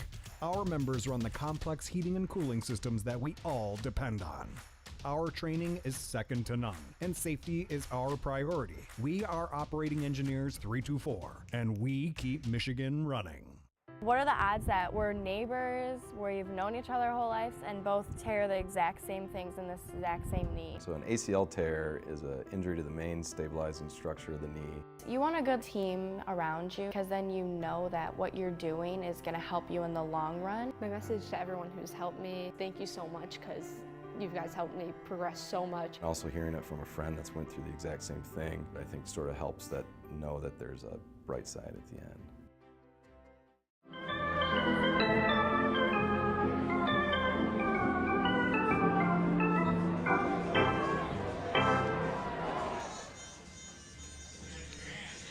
Those were the same young ball players that got to visit the field out in shallow right field, the foul territory earlier. And now they're getting some autographs from Whit Hughes and the Hoppers. Pretty good day, huh? Yeah, it's, you know, always good when you can interact with the players. I know some of them are, you know, a little more focused on the game. Some like the fan experience. It's each guy, but yeah, it's nice for the fans anytime you can go down, get an autograph. Makes the experience just that much more memorable. Alex Pup batting. He looks at a fastball that skips in. 1 ball, no strikes. Pup grounded out his first time up. Pup, Acevedo, and Marcoux. 9-1-2 scheduled in the 5th.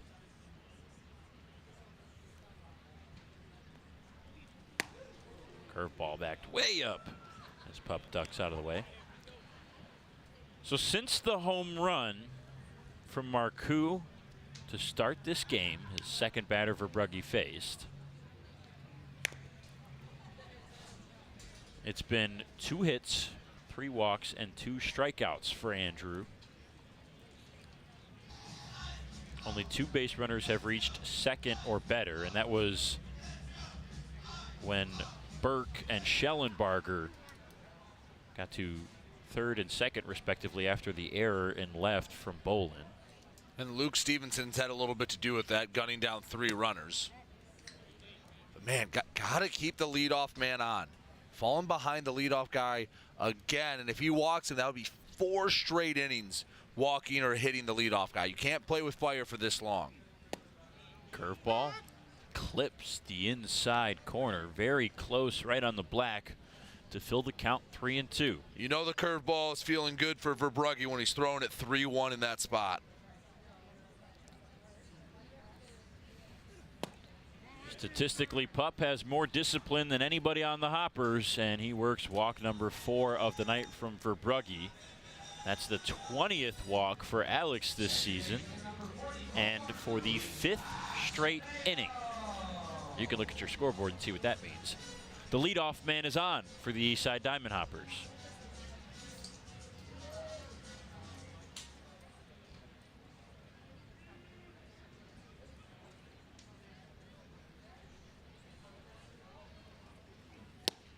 Acevedo swings on top of a curveball for strike 1. Pup faked like he was going. You just can't at this point. Absolutely not. Stevenson's thrown out 3 runners tonight.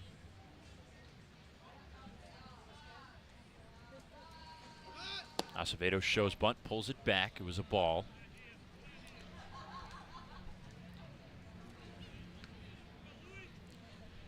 Infield at double play depth. Stubbs holding Pup on at first. Outfield straight up. Davis shaded a little to the left, likely just to see the strike zone.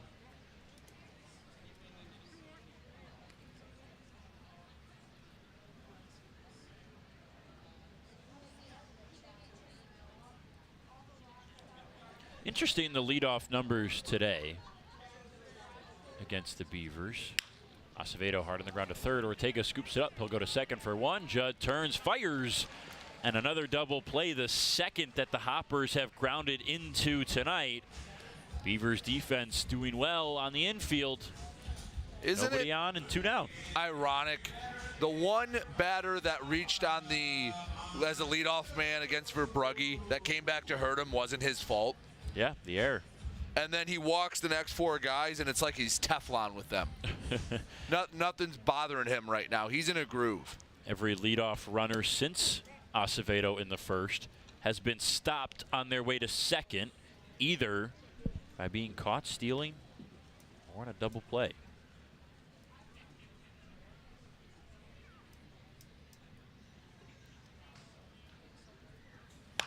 Marcoux back up the middle. Verbrugge just gets out of the way. Judd slides. He won't get there in time. Marcoux hit it hard right back up the middle against his former teammate and friend, Andrew Verbrugge. Another 2-out knock. Second of the day for Marcoux to go along with his home run back in the first. Looked like it skipped off Verbrugge's shoulder area. Didn't get all of it. It was only about 70 off the barrel, so definitely has been scarier, but 70 miles an hour coming right at you.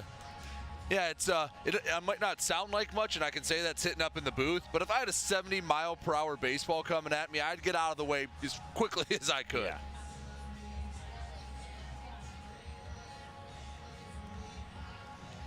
Seems like we've been in this situation a couple times tonight, too, with Verbrugge. 2 outs, 2 big outs after the leadoff man gets on. And now this is where he has tonight put away the Hoppers. They've been in big situations to maybe tack on some 2-out runs, and they haven't. Another big spot here, a 1-run game. Go-ahead run menacingly stands at home plate. That's Joe Burke with 8 home runs this season.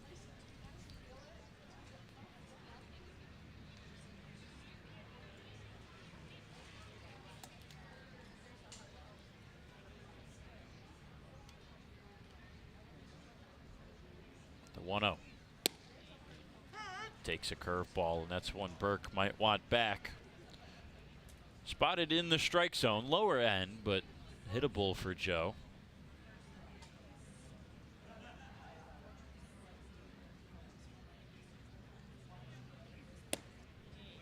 Check swing and went too far, strike 2.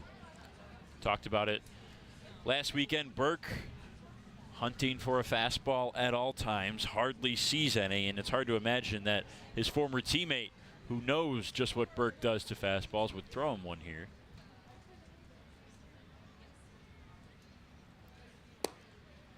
Breaking ball away.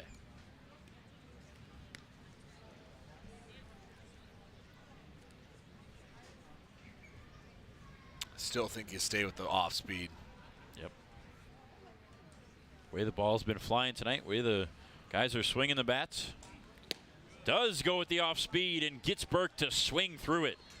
Strikeout number 3 for Verbrugge ends the 5th, strands a 2-out single, and keeps this game right where it is with the Hoppers leading, or excuse me, the Beavers leading 3-2 over the Hoppers here on the US PBL Network.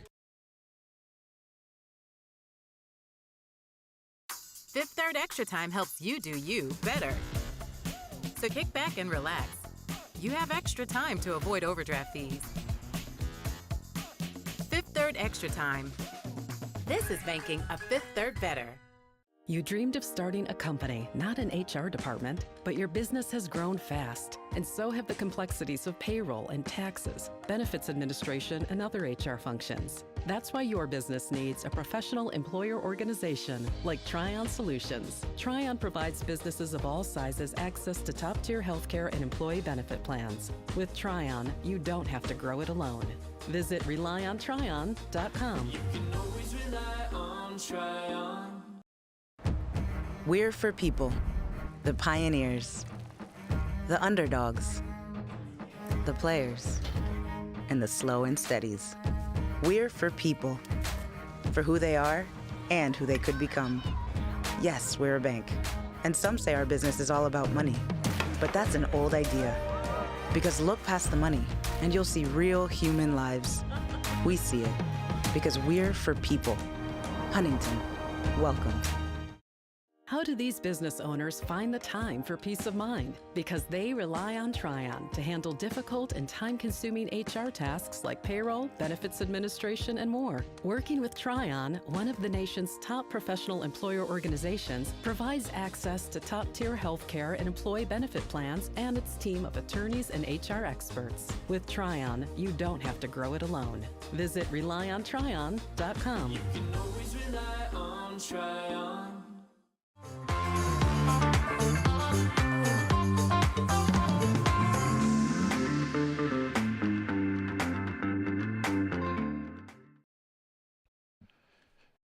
Gorgeous night, midweek.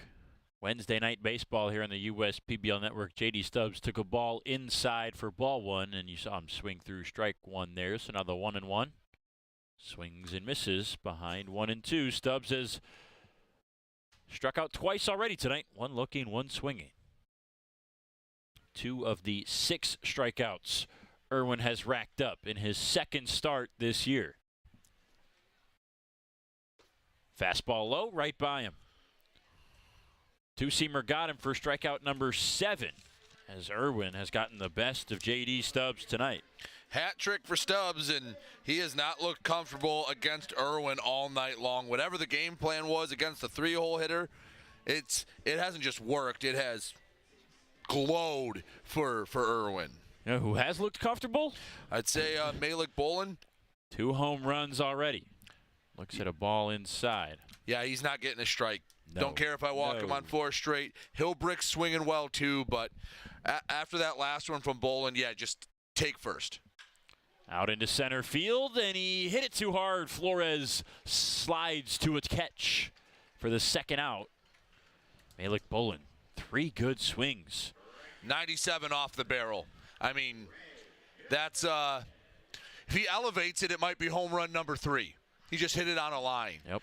So Irwin doesn't necessarily win that battle, but he came out on top. The first at bat for Bolin, he got ahead 3-1, and that was the first count.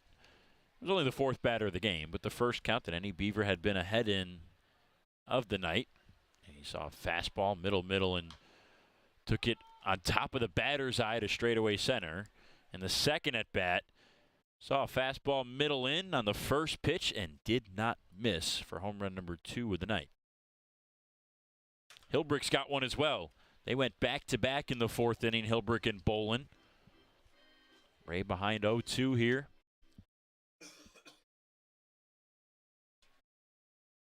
Looks at a two-seam fastball in the dirt. Might have been the changeup. 1-2.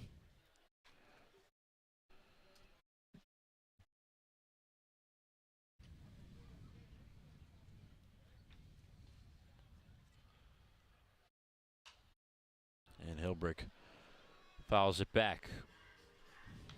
Ray batting from the left side. He's one of 3 lefties in the Beavers lineup tonight.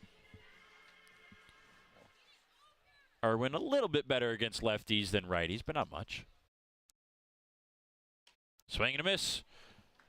Went up with the fastball. Strikeout number 8 for Brett Irwin tonight. Got a lot of swing and miss. Hit hard a couple times, but an easy 1-2-3 inning in the 6th. That might push him to the 7th as he quickly cuts down the Beavers. Home half of the 6th. Hoppers batting after the break.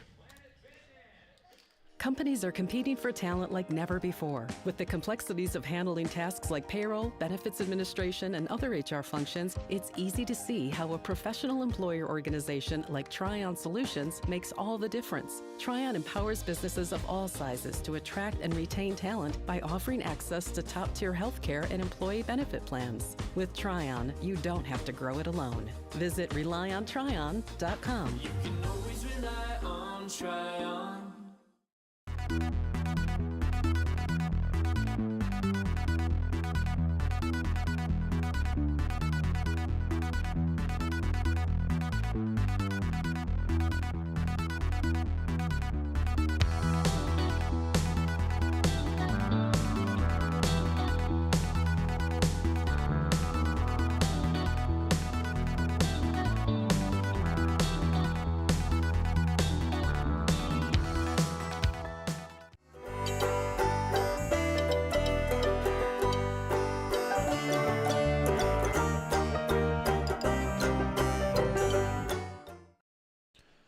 The day for Andrew Verbrugge is over. Now the lefty Brennan Cox takes over on the mound.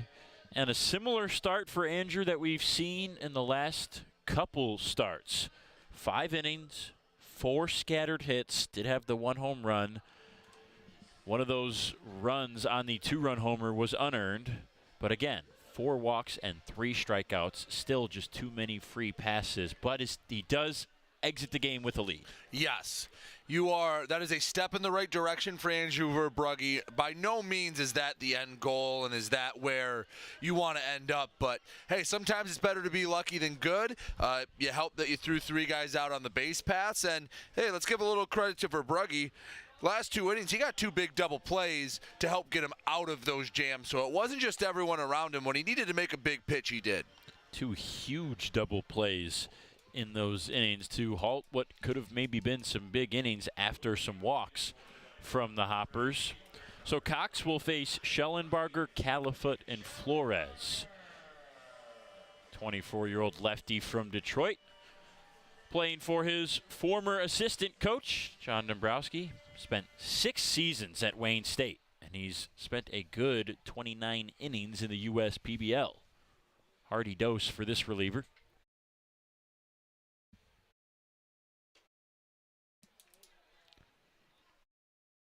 Fastball, sweeper, circle change for Cox. The first pitch to Schellenbarger was a fastball up and away. He's a guy, Cox, is that the advanced analytics really like. You look at things like spin rate with him, and it is pretty elite when you look at some of those deep, nerdy numbers. You can see it on that last sweeper. Schellenbarger calls time. That was a ball-to-strike pitch. That is a ball probably for 80% of its distance traveled to home plate and then finds the strike zone at the last minute. There's nothing really Schellenbarger can do in this lefty-on-lefty matchup. Softly on the ground to Stubbs. He will flip to Cox. Schellenbarger hustling, but Cox beat him to the bag for the first out. Now, all's well that ends well. You get the out, but, I mean, Stubbs could have easily beat him to the bag. It felt like he made that a harder play than he needed to. Yeah, I was surprised to see him underhand flip it to Cox. Usually Stubbs keeps those himself. It wasn't far away. Yeah. At least it's better than what the Oakland A's did last weekend. Did you see that? I've seen a lot of what the Oakland A's have done. That's if you're a fan of the A's, God bless you. It cannot be easy. Califoot sees a sweeper land outside. For those that didn't see, it was all 12 of them. It was a a ground ball back to the pitcher, and he fielded his position nicely, started to trot over towards first base. Looked like he was going to flip it to his first baseman. Never did, and the runner noticed it, sprinted to first, and beat him to the bag, and he was safe on an infield single right back to the pitcher. Yeah, it was not a good moment for them. Not one that, yeah, you're going to wish you could just burn the tape on that one. Califoot sees 3 outside the zone. He hasn't reached tonight. A fly out and a ground out for Joey. 3 balls, no strikes, looking to spark something in the 6th. Taking all the way, and he takes ball 4.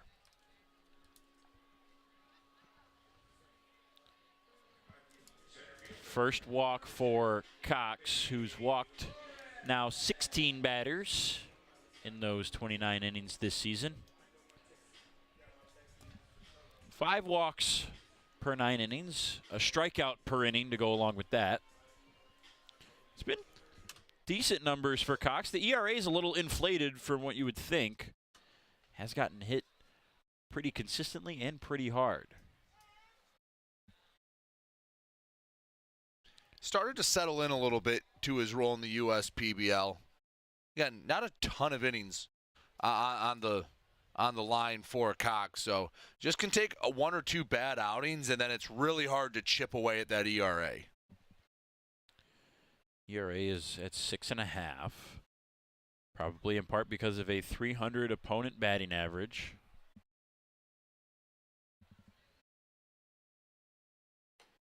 Big cut and a miss from Anthony Flores. That was 89 up high, and Flores couldn't catch up to it.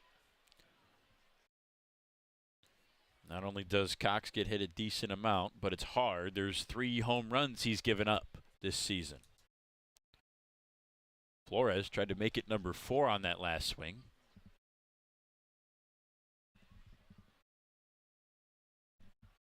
The 1-2.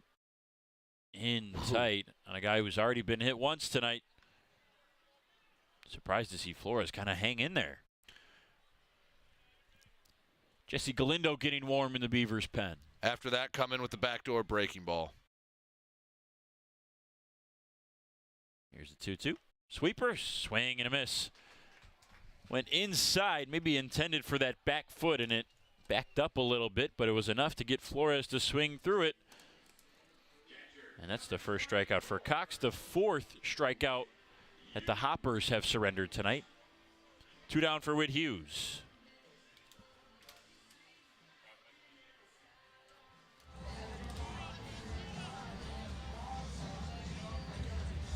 Hughes 0 for 1 with a walk. I liked his approach last time up. Now he's got the favorable matchup with the lefty on the mound. Likes to spin it a bit, see what he can do. On the ground to Wilcoxon, and it's off his glove. Before we could get the words out of this should be an easy play, a guy who never makes errors makes an error, and again with 2 outs, this inning is not over. Beavers have been playing with fire all night long, and at some point it's going to burn you. I think Wilcoxon maybe looked up a bit. It didn't take a great hop, but that's a play. Hey, you're a pro baseball player. You're going to have to deal with a tough hop or 2 every once in a while. That's when you got to make, especially to get you out of an inning. Sweeper backdoor strike to Todd Maddox. That's a play that Wilcoxon makes 10 times out of 10. And that's a contradictory statement to what we just saw, but it's true. 0-1 on the ground to third. Ortega will field it on a high hop and just step on the third base bag. A smart play by Ortega, not even risking the throw.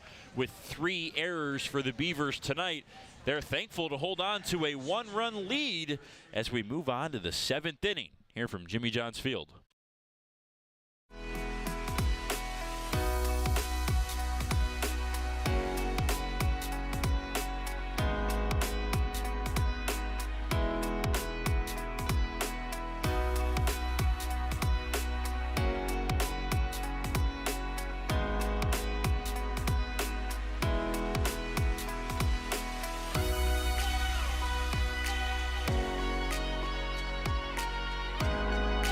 Throughout your life, from big moments to ones well-earned, we're your financial guardian angel. Alliance Catholic Credit Union.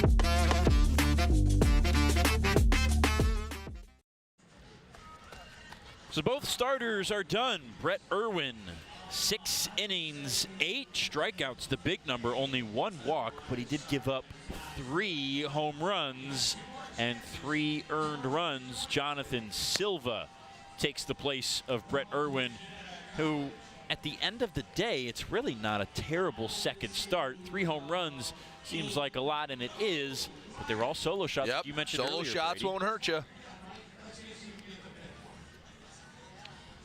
Silva, 23 years old, out of Woodbridge, New Jersey. This is just his 3rd outing in the league. The first 2 outings were not kind to him. He's given up 4 earned runs in 2 2/3 innings, but a guy who the stuff speaks for itself. Well, that slider is going to be tough if you haven't seen it. It'll have routinely over 2 feet of break horizontally, and he uses everything off of that pitch. That slider is the main pitch he goes with, and you can see why. If you're a right-handed batter, it will start behind you and it will end in the strike zone. And it's not just slider, it's slider, 4-seam splitter. And 4-seam splitter is a tale as old as time that many pitchers have used to get strikeouts. Then you add a wipeout slider in with that, throw away the 13.5 ERA you see after 2 2/3 innings, and just watch this guy go to work.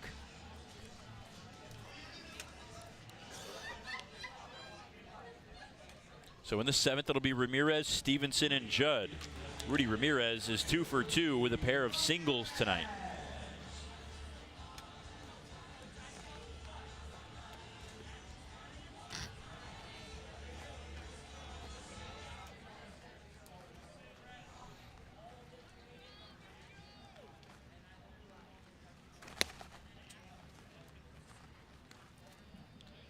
Pitch is a fastball up at 87.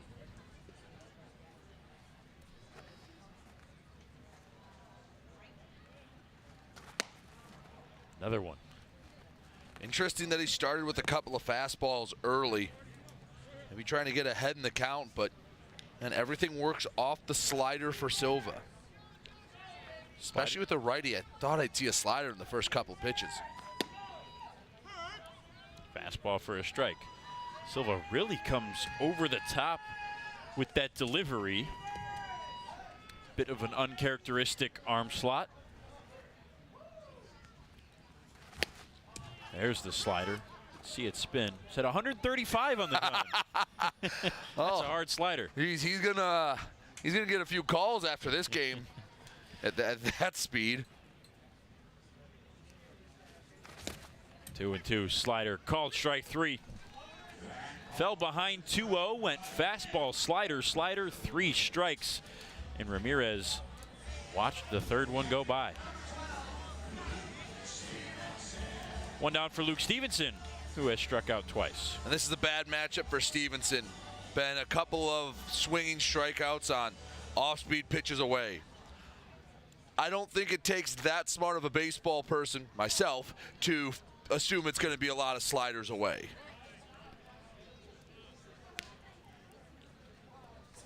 Admitted not that smart of a baseball person, Brady Beaton. Yes.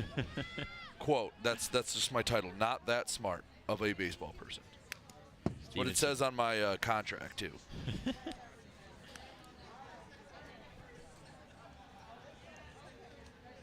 Have to imagine, in reference to arm slot and arm slot only, this righty has an easier arm slot for right-handed hitters than your average righty. But when you add the stuff, the wipeout slider, it's a little bit. Then the conversation changes. Yes.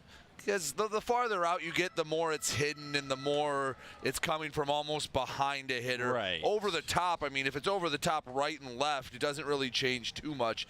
It's only, again, shoulder width apart. So if it's over the top, the righty-righty matchup in a vacuum goes away a little bit. Yeah. I just imagine, well-framed pitch by Hughes, but he won't get the call. I just imagine it's a little bit more comfortable for a right-handed hitter at the plate with an arm slot from Silva rather than your typical 45-degree angle, three-quarter arm slot. Coming a little bit more inside. 2-2. On the ground to the right side behind it. Took a weird hop on Burke. He made a nice play to grab it.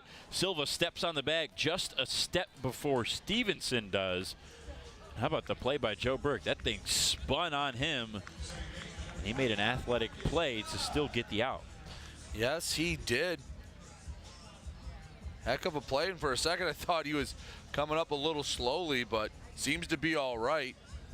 Just probably wondering how the heck it bounced like that. Still had the spin from the pitch. Yeah. Well, you saw that pitch breaking away, and that's one that typically goes that direction, but doesn't spin the way it did.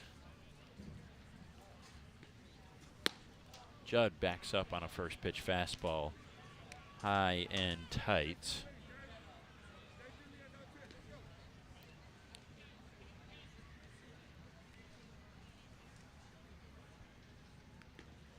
You could see Judd looked like he thought that pitch was coming right at him, and it just broke back into the strike zone. 27 inches of break will do that. And again, for reference, most bats that these guys used 33, 34 inches. Check swing. Hughes likes the pitch. They don't get the intended result, though. It's 2-1. So think about that. That slider starts basically at the top of Judd's hands and ends up at the end or past the bat. Yeah. Just like that. 2-2. And then if you're waiting on the slider, he can bust you high and in with the fastball, and any batter will tell you if you're sitting off speed and a fastball comes, you're DOA basically. And considering that the fastball is upper 80s, the slider at mid 80s is a hard slider. 2-2. Slider, swing and a miss. Strike three. Couple of Ks in the inning for Justin Silva. Gets a much-needed 1-2-3 inning.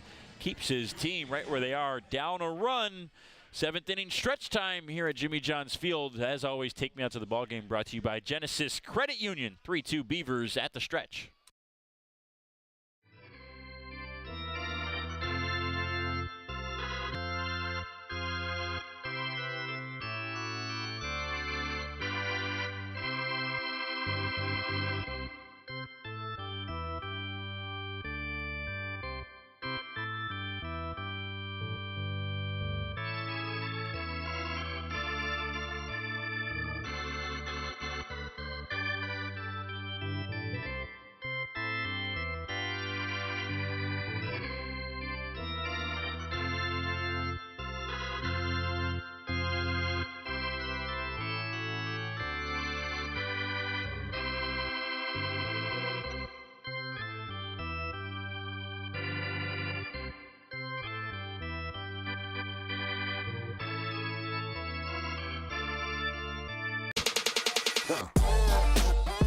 Check your checking.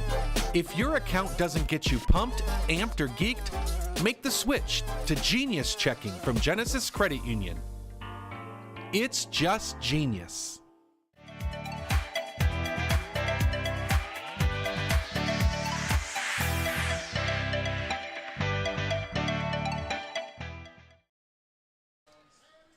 Brennan Cox gets 1 inning of work. Jesse Galindo takes over for him here in the 7th. Galindo will face Pup, Acevedo, and Marcoux.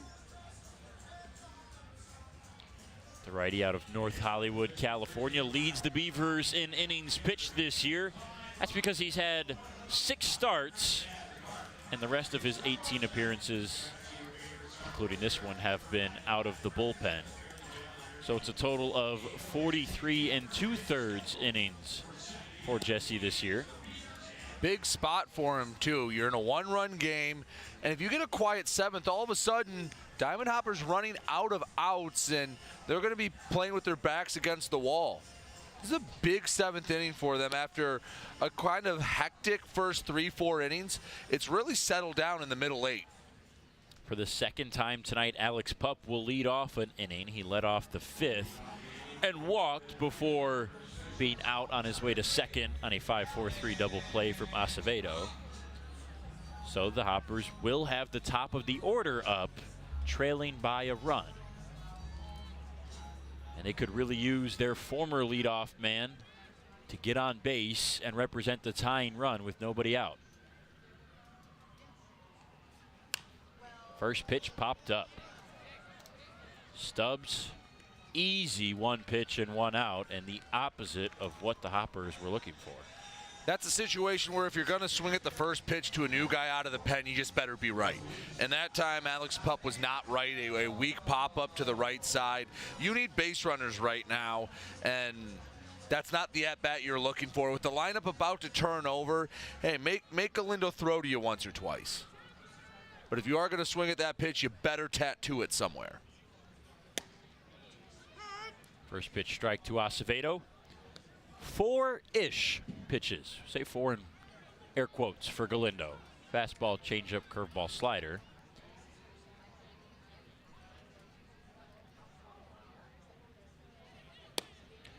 We say 4 in air quotes because of that, the sidearm. Throws from 2 arm slots, the sidearm and the over the top 3/4-ish, and when you throw a fastball and a changeup from both arm slots, they act as different pitches, so they are different pitches. Trying to use that arm slot as an advantage. It can go both ways. If you get too predictable with it, it allows the batters to pick it up a little sooner, but if you can mix it up well and self-scout, you can use that as a weapon. 2-1. Over the top of the fastball, strike 2. I think the really impressive thing about his delivery is it looks the same for a lot of his windup. And then all of a sudden it either comes out of the side or the top. Well, that's the whole thing with pitching, right? Have everything look the same till it gets as close to the plate as possible. You want the fastball and the slider, the fastball changeup to look the same 40 feet in. You want the delivery to look the same. And it kind of works the same way with the arm slot. Over top fastball, and I think Acevedo was ready to head back to the dugout. Instead, it's ball 3, not strike 3. That was borderline at the knees. That's one that could go either way. Very close at 90. Nobody on and 1 out. The 3-2 pitch from Galindo. Outside, strike 3 called. Home plate umpire yanks Acevedo back to the dugout. Acevedo not happy. Maybe thinking it was in that same spot as the pitch before. But it was lower than the pitch before, if I'm being honest. Acevedo was a little hot. And now in this situation, nobody on, 2 away. Hey, don't give this guy anything to hit. You've handled 3, 4, 5 in the order so far. Combined, they are 1 of 8. On the ground to Wilcoxon. This one sees it all the way into the glove. And Jesse Galindo, perfect in the 7th. 1, 2, 3, including a strikeout. Beavers clinging to a single-run lead. Can they add to it in the 8th? We'll answer that when we come back after these words on your home for USPBL baseball. There are things you can rely on in this world, like your dog being happy to see you, coffee getting you through the day, and the government changing business regulations. And when it comes to navigating those regulations, you can rely on Tryon and its team of attorneys. Tryon can also tackle time-consuming HR tasks like payroll and employee benefits, so you can stay focused on growing your business. With Tryon, you don't have to grow it alone. Visit RelyOnTryon.com. You can always rely on Tryon. Slide into a new home. Work with a local mortgage pro who works for you. Get a cheaper, faster, easier home loan. Find a mortgage broker near you today at findamortgagebroker.com. Make your move with a quick and easy mortgage from Genesis Credit Union.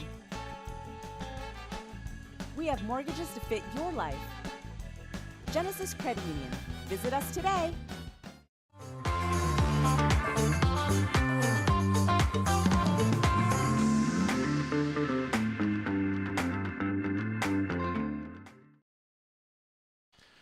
Well, it looks like it might be a bullpen night the rest of the way for both of these squads. Justin Silva came on and got a nice 1-2-3 inning in the 7th.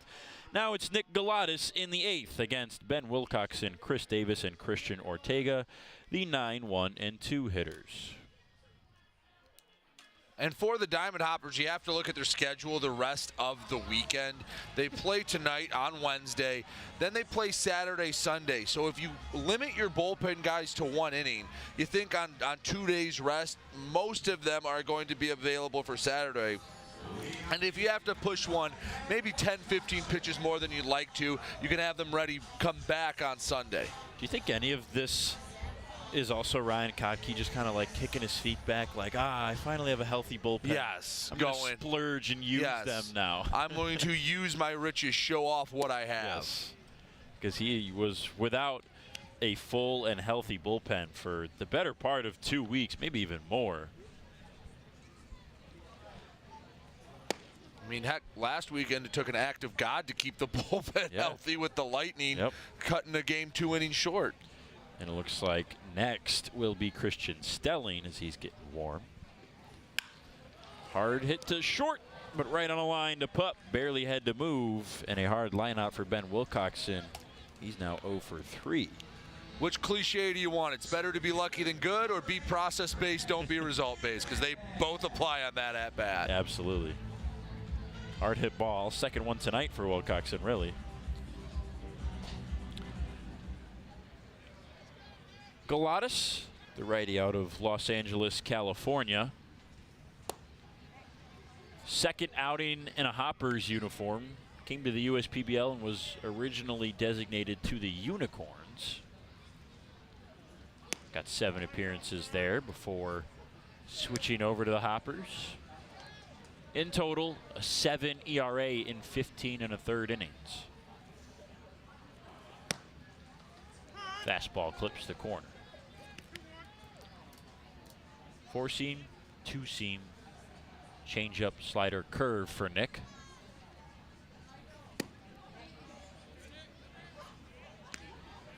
Missed inconsistently away to Davis. Whether that's by design or not, we'll see with the next batter, but not a bad guy to avoid. Hard hit the opposite way, but foul. 3-2. Galatas was in the Pioneer League to start this summer. 11 innings there. Swing and a miss.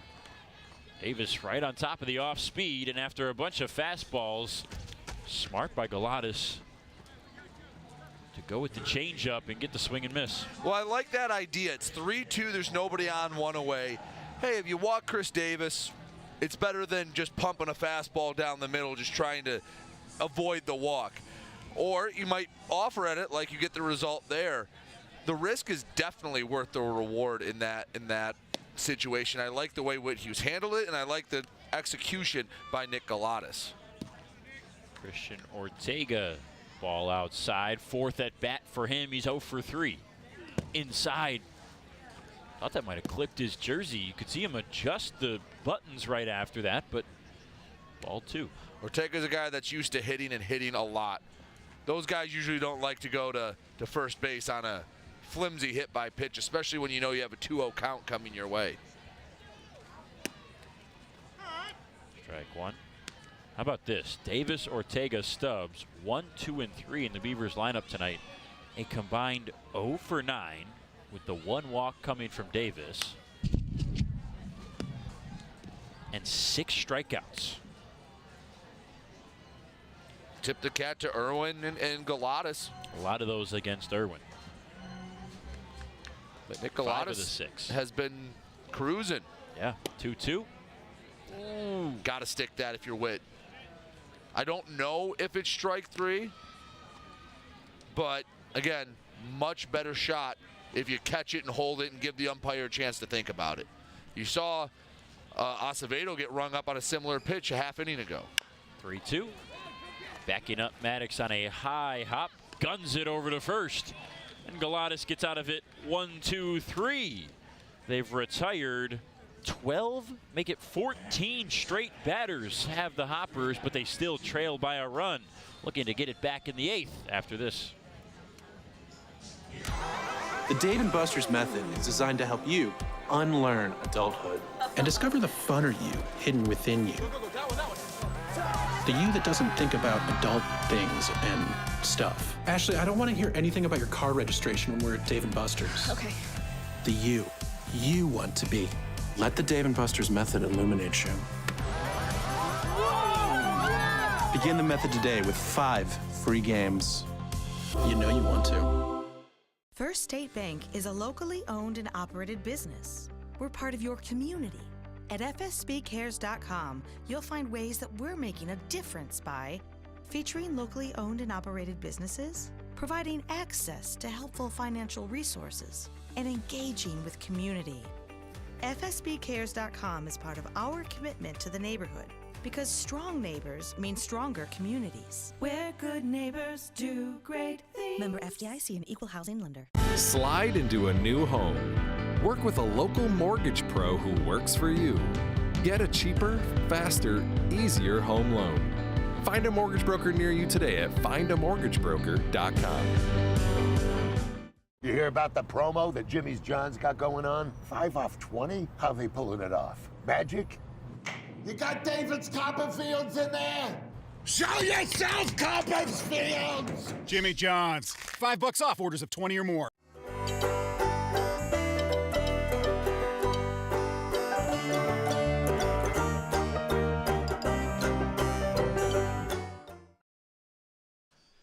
The 8th inning at Jimmy John's Field belongs to Nick Bonk.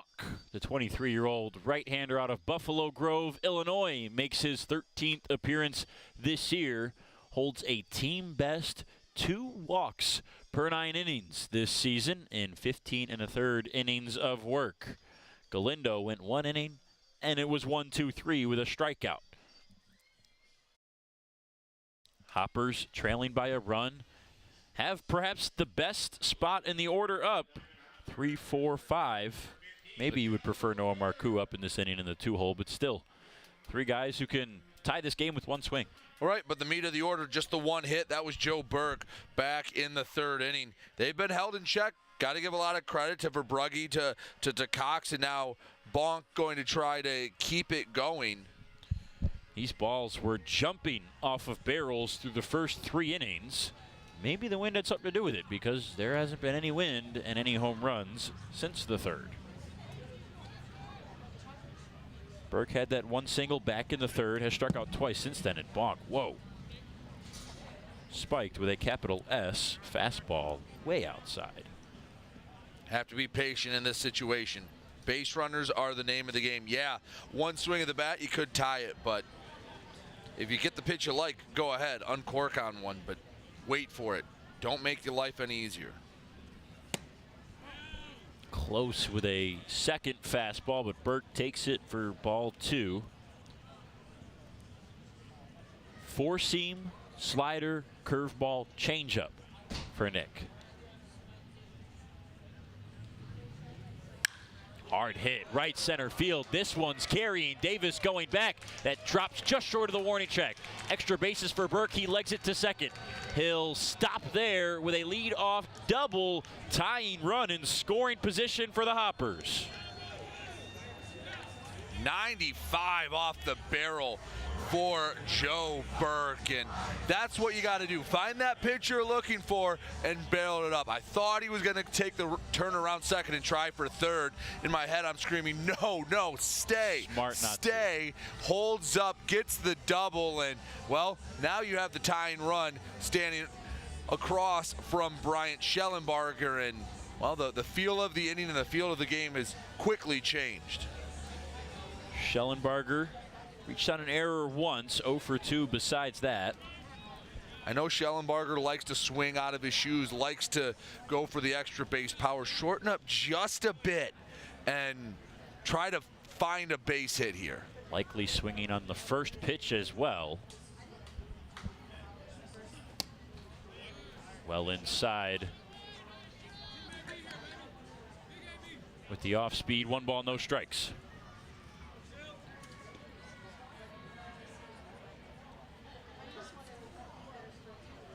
Bonk looks in, pulls back and sets. Righty on lefty. Lefties have pounded Bonk in 15 innings this year.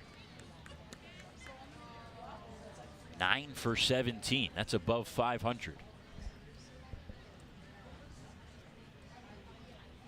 Well, would you look at that? Brian Schellenbarger batting from the left side.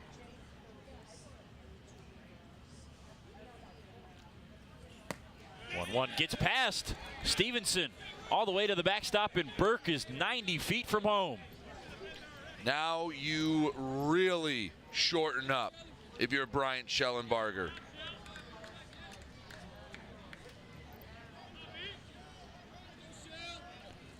Two balls, 1 strike as it went right under the legs of Stevenson. Now the left side of the infield is drawn in. Now they'll back up. Judd calling Wilcoxon back. The only one drawn in is Ortega on the corner at third.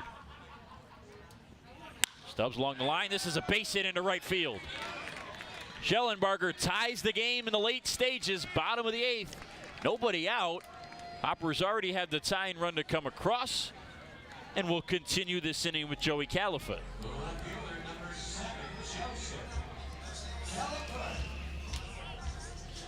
Schellenbarger did exactly what he needed to. Line drive single. Might have scored him from second anyway, but Schellenbarger, who hadn't had really a quality at-bat yet today, comes through when they need him, tying it in the 8th. And maybe if Schellenbarger gets to second, depending on how you feel everyone defensively, maybe you put Dunn in to run for him. But that's a tricky spot. Yeah, I don't know that they want Dunn, who's a third baseman and an infielder by trade. You'd have to move some guys around. Right field, yeah.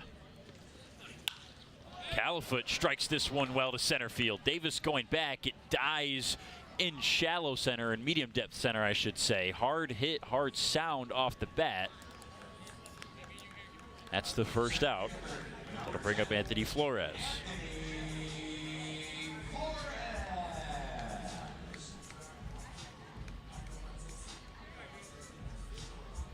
That RBI single for Schellenbarger, his 21st RBI this season.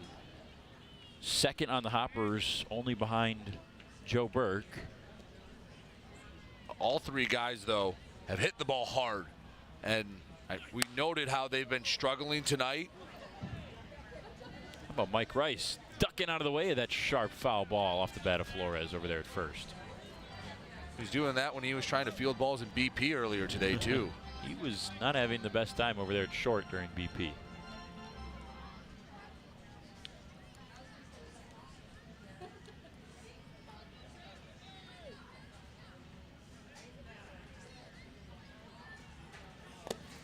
Spike Stevenson, back pick. Schellenbarger safe, but barely. Wow, how smooth was that back pick, or the pick into the throw down to first? Nearly got him. And there was nothing I thought Schellenbarger did wrong. That was just as smooth of a move as you can make as a catcher.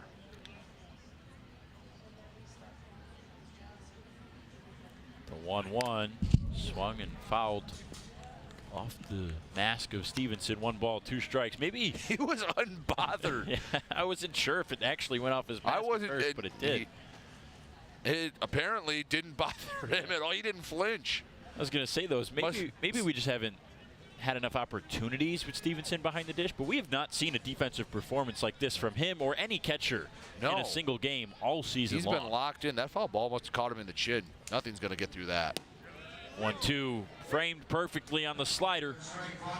Called strike 3. Flores is down. First strikeout for Bonk, and the second out, a big one. Well, you have a guy that's been instrumental in getting you in a battle for first place, coming up to bat in this moment. Who knows? Maybe this gravy train for Whit Hughes continues here in the 8th inning. They could use a gap shot right now.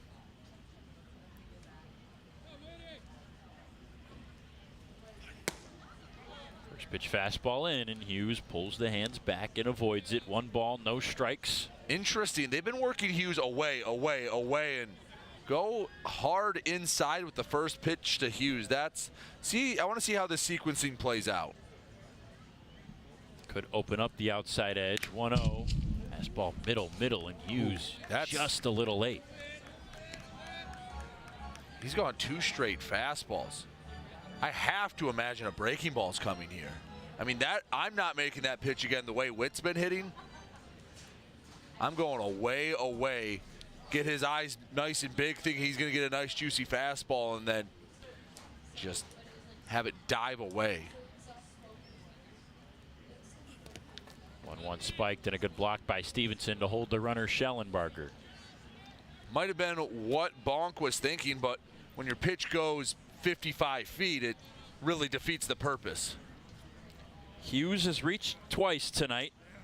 Once on a walk in the 4th, once on an error in the 6th. His other at-bat is a fly out to pretty deep right field. Ahead in the count, 2-1. Fastball, hard hit up the middle. Wilcoxon will pick it up off the dirt. Flip to Judd. Hoppers get what they need. They at least tie it in the 8th. We move on to the 9th. Strap in, folks. Tied at 3 here from Jimmy John's Field on some Wednesday night baseball here on the US PBL Network. You dreamed of starting a company, not an HR department, but your business has grown fast, and so have the complexities of payroll and taxes, benefits administration, and other HR functions. That's why your business needs a professional employer organization like Tryon Solutions. Tryon provides businesses of all sizes access to top-tier healthcare and employee benefit plans. With Tryon, you don't have to grow it alone. Visit RelyOnTryon.com. You can always rely on Tryon. At Ascension, Michigan, we're committed to being your first choice for healthcare. Our nationally recognized heart program is the leader throughout Michigan in minimally invasive heart valve procedures.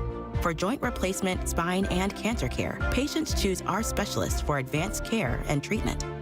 And we also excel in the things that can't be measured. Listening more closely, caring more compassionately. You hear about the promo that Jimmy's John's got going on? 5 off 20? How they pulling it off? Magic? You got David's Copperfields in there? Show yourself, Copperfields! Jimmy John's. $5 off orders of 20 or more.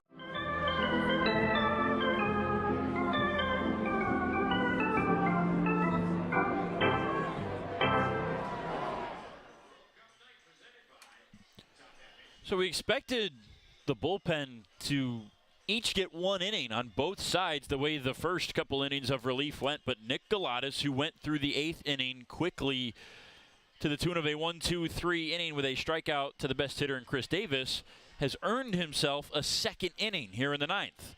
He'll face Stubbs, Bolin, and Hilbrick, lefty, righty, lefty. And I find that particularly interesting because Ryan Kotke was warming up a lefty in Christian Stelling. Sits him down, and Galatas gets the top of the 9th. Well, maybe the thought process is, all right, short leash with Galatas, and if we go to the sudden death and we have to play defense, I'm bringing in Stelling. First pitch to Stubbs, a ball low.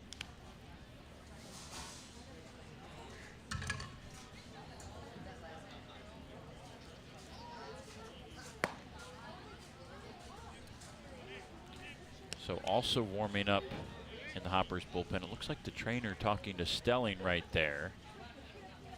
And then also warming up is Danny Sullivan. Stubbs lifts it foul to the left side, 2-1. That's not anything you want to see. Christian Stelling just out away from 20 innings, has not given up an earned run. He's only given up 7 hits. He's been as locked down as they come out of the pen. So, don't want to speculate. Hard to tell what that conversation is. Whether Galatas being out there is because he went 1-2-3 or because something happened to Stelling.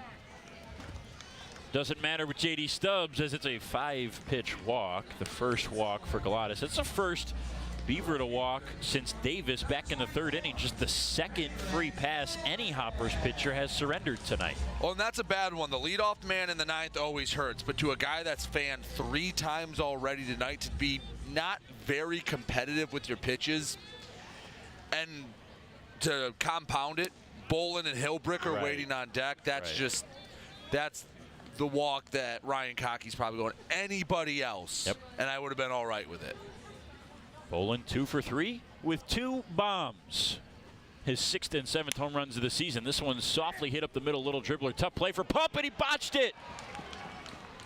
Right over his glove. Everyone's safe.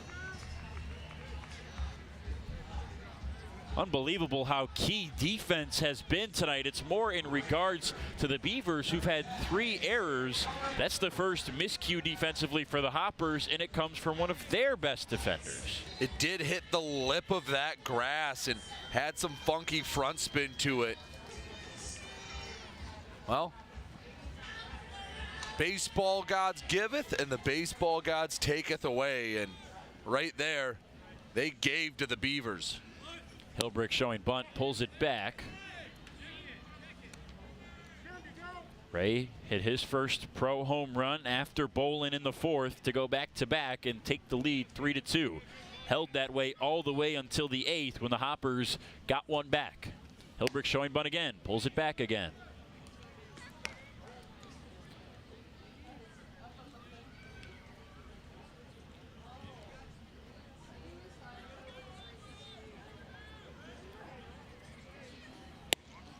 When he looks at a strike all the way. Was he saying he wasn't ready? That can be my only guess. Good pitch. Taps his chest after a few words exchanged, saying, "My bad." So 2-1. He was ready. Hilbrick, half cut, wave and a miss. 74 miles an hour, late break, and Galatas right back in this at bat. 2-2. Nobody out. The first 2 are on via walk error sequence. 2-2. Dribbler foul. For the Beavers, it's 3 runs on 5 hits. They have had 3 errors unofficially on my scorecard. They've only left 2 runners on base. Not a lot. Hilbrick swings and misses. Big strikeout for Galatas in a tough spot. Well, when all your hits are home runs, essentially, then that helps out a lot. I mean, of the, 5 hits, 3 have gone over the fence. And then you can guess where the other 2 were left on base. Ramirez has the only 2 hits that weren't home runs. 2 for 3, 2 singles. Struck out the last time up, though, in the 7th. That was against Justin Silva. Right on right, fastball away, ball 1. For the Hoppers, it's 3 runs on 6 hits with 1 error that came this inning. They've stranded 5 runners out on the base paths. Ramirez way out in front of the changeup. You're throwing something, try to get that double play ball.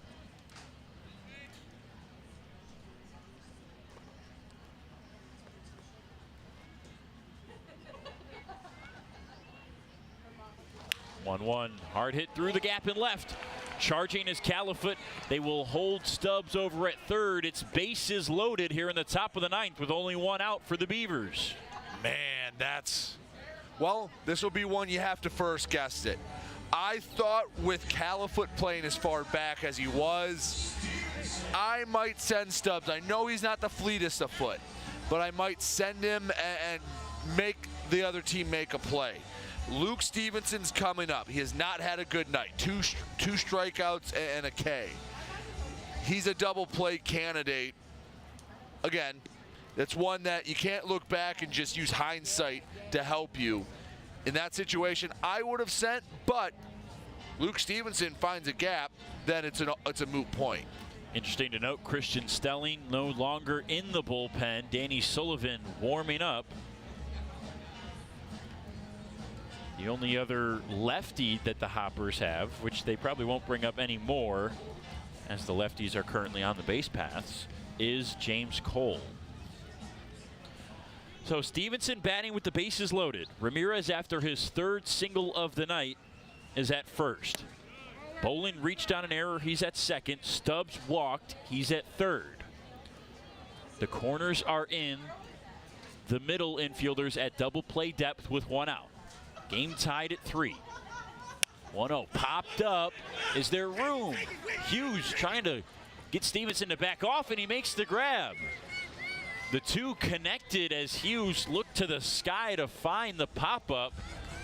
Could have been a little bit dangerous, and that's the second out, a big one. That's a tough play for Hughes anytime you get those mile-high pop-ups, but that's a big pitch from Galatas, and that's a big play from Hughes. You're one good pitch away from getting out of this jam. Marcus Judd, 0 for 3. Swings through strike one. Slider. Judd struck out in the 7th. His other two at-bats were bounce outs to the shortstop, Alex Pup. Galatas set on the 0-1. In the dirt and blocked by Hughes. Slider again. Nice job by Witt to get dirty. Put his chest in front of that one. Have to walk the tightrope, have to attack the zone, but you can't serve one up on a platter. Nowhere to put Judd. Either the Beavers take the lead or we're heading to the bottom of the 9th. 1-1, swung and fouled. 1 ball, 2 strikes. The Beavers, a league worst 2.04 average with the bases loaded this year. That's tough. Might get a little tougher. If I'm Galatas, I think I go with the fastball up high. 1-2, probably thinking they're probably expecting off speed. Zig when they're expecting you to zag. The 1-2, curveball up that misses. Now 2-2.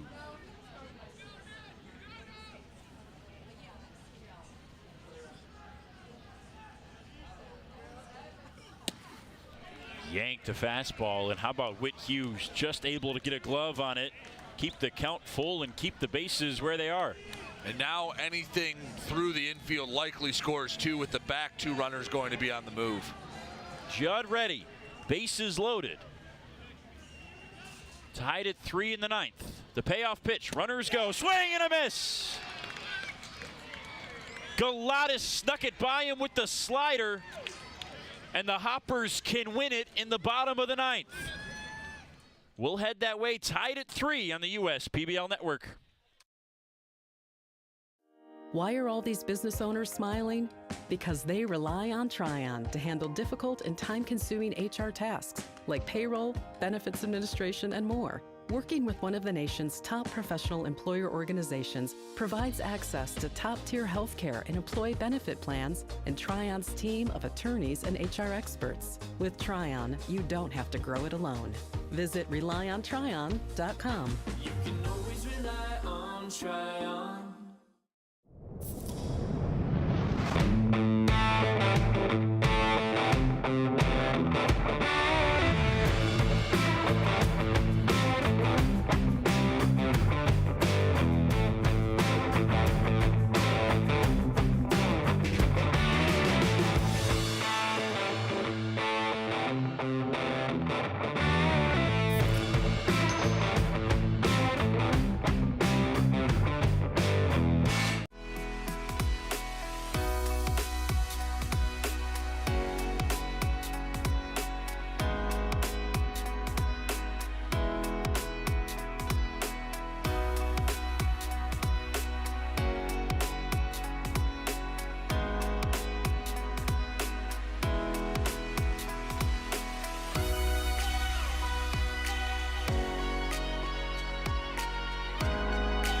Throughout your life, from big moments to ones well earned, we're your financial guardian angel.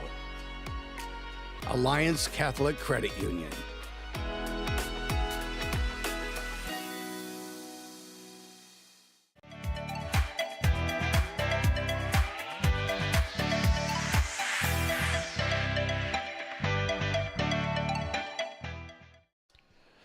A late run in the 8th, stranding the bases loaded in the 9th. Those Hoppers have a chance to win this game and extend their 5-game winning streak here in the bottom of the 9th on a midweek night game from Jimmy John's Field. But they'll have to get past that man, Michael Esposito, who's been the least hittable pitcher in the league this year. A 1.72 ERA in 15 2/3 innings. He's only given up 6 hits total all season long. The one knock is about a walk-in inning guy. Yep. And in this situation, can't walk anyone, can't put the winning run on, because then that heart rate starts to go up a little higher. Maddox, Pup, and Acevedo, the 8, 9, and 1 scheduled. 2 available on the bench for Ryan Kottke should he choose to do so. First pitch is a fastball missing low and away to Maddox, who's 1 for 3. It is fastball, slider, changeup, and it's almost fastball, fastball, fastball, always for Esposito. Slider on occasion, changeup even rarer. See that 94-mile-per-hour heater. That's why he likes the fastball so much.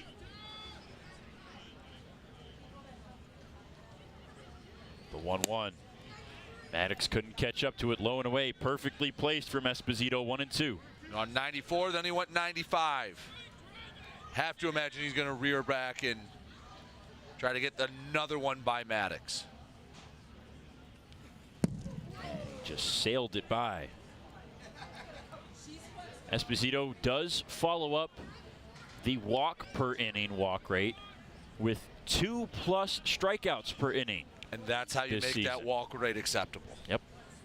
Have to have elite strikeout stuff if you're going to be a little wild. 2-2. Fouled back. 96 from Esposito. He is bringing it right now. I think he's a little fired up.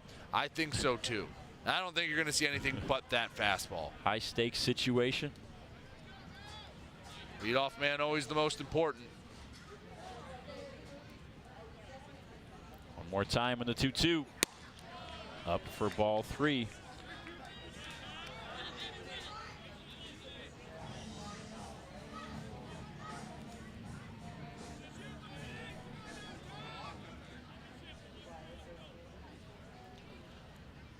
The payoff.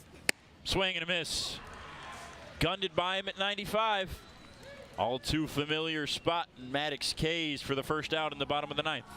That's you have to have a lot of confidence in your pitch if you're just going to keep throwing fastball, fastball, fastball, and just say, listen, you're not catching up to it. You know what's coming, fastball, and he eventually wore Maddox down. That's a huge out, number 1.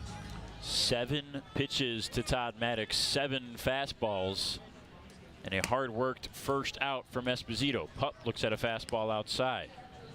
You have to imagine that with the Hoppers going into this inning with the game plan of take, because Esposito can get wild, that we're going to see a slider at some point, because it's just a likelihood that at minimum it is going to be 3 long at bats.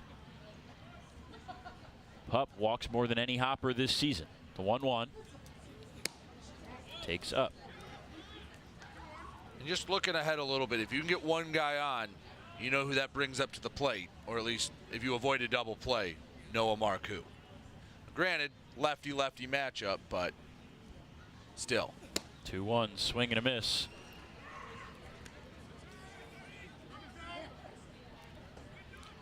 Esposito, not only the best strikeout pitcher in the league in as far as Ks per 9, he's also one of the least hittable. those 15 2/3 innings, just a 107 opponent average. The 2-2. Pup stays alive. That's right on cue. Yes, it is.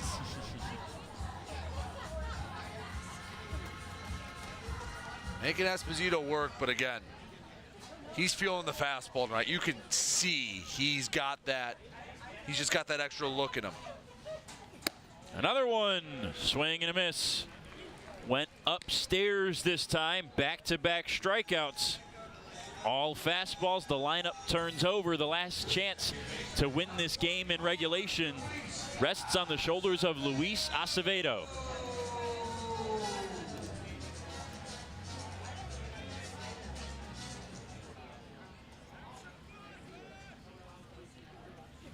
Acevedo, first pitch swinging, loop to the right side. Stubbs going back, makes the catch. Michael Esposito gets the 3 outs he needs, a pair of strikeouts. And this game is still all tied at 3. We've got to do our coin toss at home plate for the second day in a row, or second game in a row, I should say, here in the USPBL. We are heading to extras. Beavers did not have anybody in the bullpen. They're praying they can go to the field after this coin toss. Danny Sullivan is working in the Hoppers bullpen. We'll see who wins and where they go. So if you're just joining us, if you've never watched a USPBL game before, extra innings, sudden death, 1.5 inning, flip the coin, you decide offense or defense. If you pick offense, you score the run, you win. You get a guy starting on first base, it will be the last out your team made. If he comes around to score, you win. If he doesn't, the team on defense wins. Pretty simple. It makes for a lot of exciting finishes.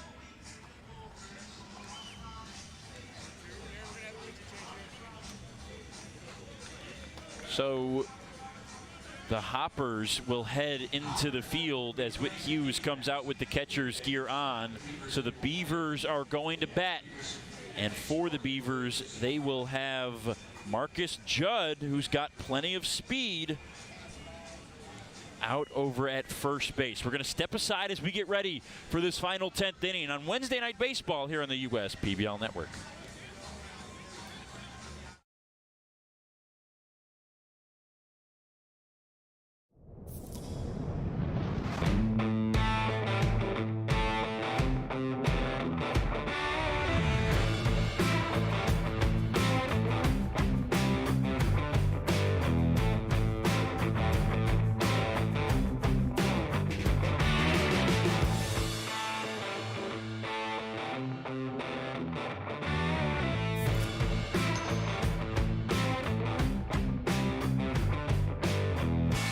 There are many things you can rely on in this world, like a sunny day brightening your mood, your mom baking the world's best apple pie, and never a dull moment in running your business. And when it comes to time-consuming HR tasks, you can rely on Tryon. Tryon can handle payroll and taxes, employee benefits, and more, so you can stay focused on attracting and retaining the best talent. With Tryon, you don't have to grow it alone. Visit RelyOnTryon.com. You can always rely on Tryon. What are the odds that we're neighbors, where you've known each other our whole lives, and both tear the exact same things in this exact same knee? So an ACL tear is an injury to the main stabilizing structure of the knee. You want a good team around you, because then you know that what you're doing is going to help you in the long run. My message to everyone who's helped me, thank you so much, because you guys helped me progress so much. Also hearing it from a friend that's went through the exact same thing, I think sort of helps that know that there's a bright side at the end.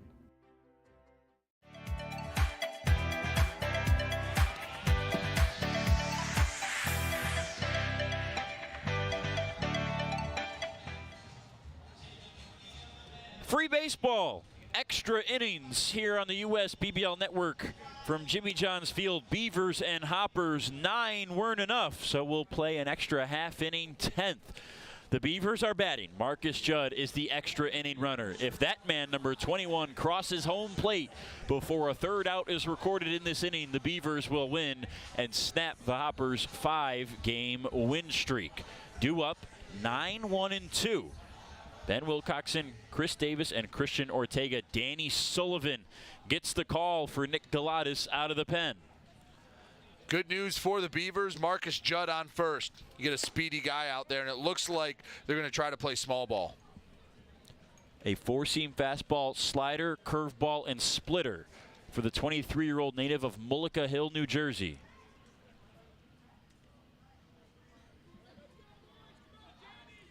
Judd bouncing off of first, the 1-0. Wilcoxon shows bunt and pulls it back. 2 balls, no strikes, a good eye. Have to put it in the zone. You don't want to walk the winning run over to second. Hey, if he's going to bunt, throw it high in the zone, get a chance for a pop-up. But if they're giving you an out, don't pitch around it. Judd with a big lead off of first. Got a good jump off the bat, but it's fouled 2-1. Sullivan, a sub-2 ERA in 14 innings this season.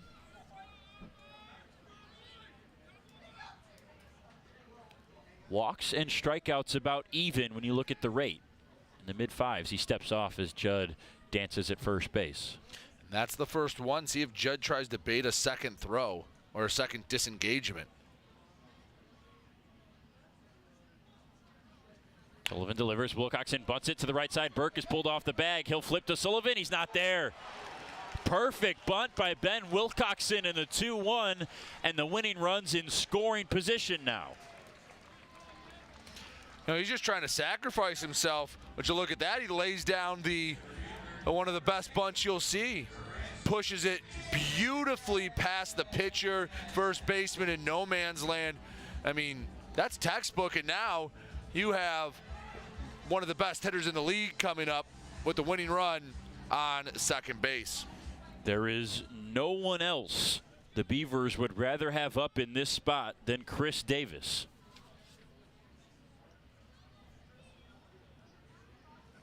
First pitch swinging, swings through a strike.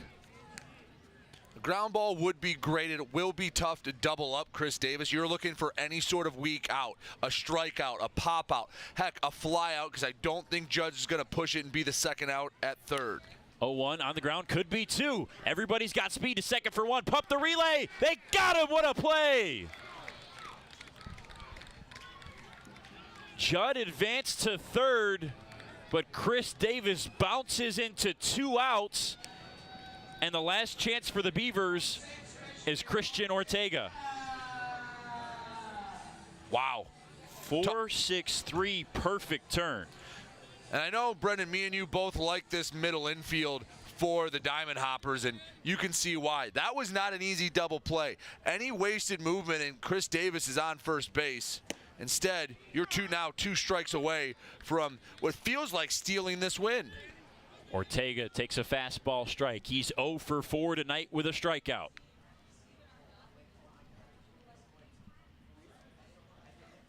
That one gets away from Hughes. Judd coming home. Hughes won't get there. Beavers win.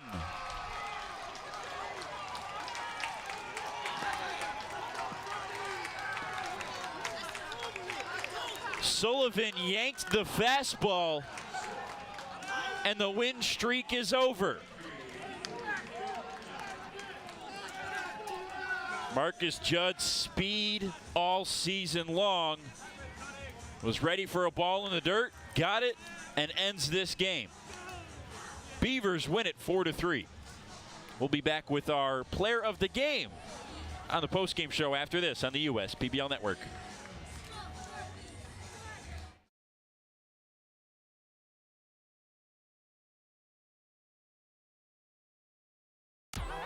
The Dave & Buster's method is designed to help you unlearn adulthood and discover the funner you hidden within you. The you that doesn't think about adult things and stuff. Ashley, I don't want to hear anything about your car registration when we're at Dave & Buster's. Okay. The you want to be. Let the Dave & Buster's method illuminate you. Begin the method today with 5 free games. You know you want to. Why are all these business owners smiling? Because they rely on Tryon to handle difficult and time-consuming HR tasks like payroll, benefits administration, and more. Working with one of the nation's top professional employer organizations provides access to top-tier healthcare and employee benefit plans and Tryon's team of attorneys and HR experts. With Tryon, you don't have to grow it alone. Visit RelyOnTryon.com. You can always always rely on try on.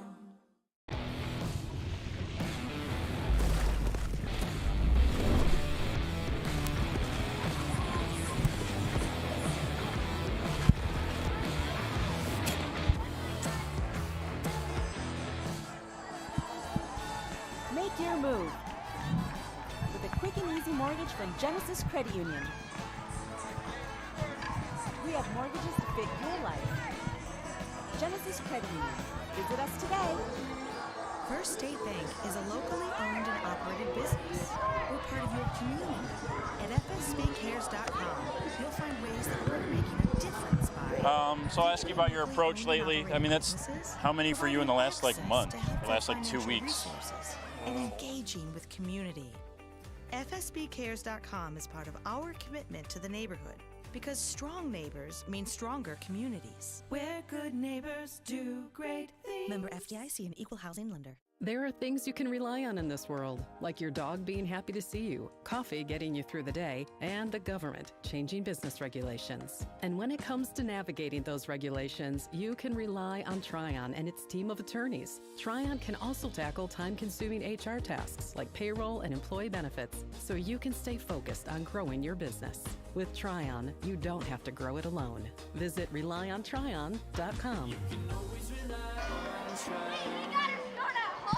Down here with our player of the game for the winning Birmingham Bloomfield Beavers. They win it in extra innings, 4-3, and no surprise, 2 of those runs come from Malik Bolin, a pair of home runs. You now lead your team with 7. You've had 4 home runs basically in the last month, since like the middle of July. What changed at the approach for you at the plate to start hitting the ball a little bit better? Yeah, early in the season, when I had those 3, like in that 1 week early in the season, I was just trying to hit everything backside, right center gap, through the second baseman's head. Kind of got back to that, felt like I was pulling off there through the middle of the season, kind of batting average kind of showed, and I mean last month or so I've been kind of just staying back through the middle and been working out for me. Brett Irwin had only given up 1 home run all season long before today. You guys got 3 against him, obviously 2 against you. He still struck out 8 batters.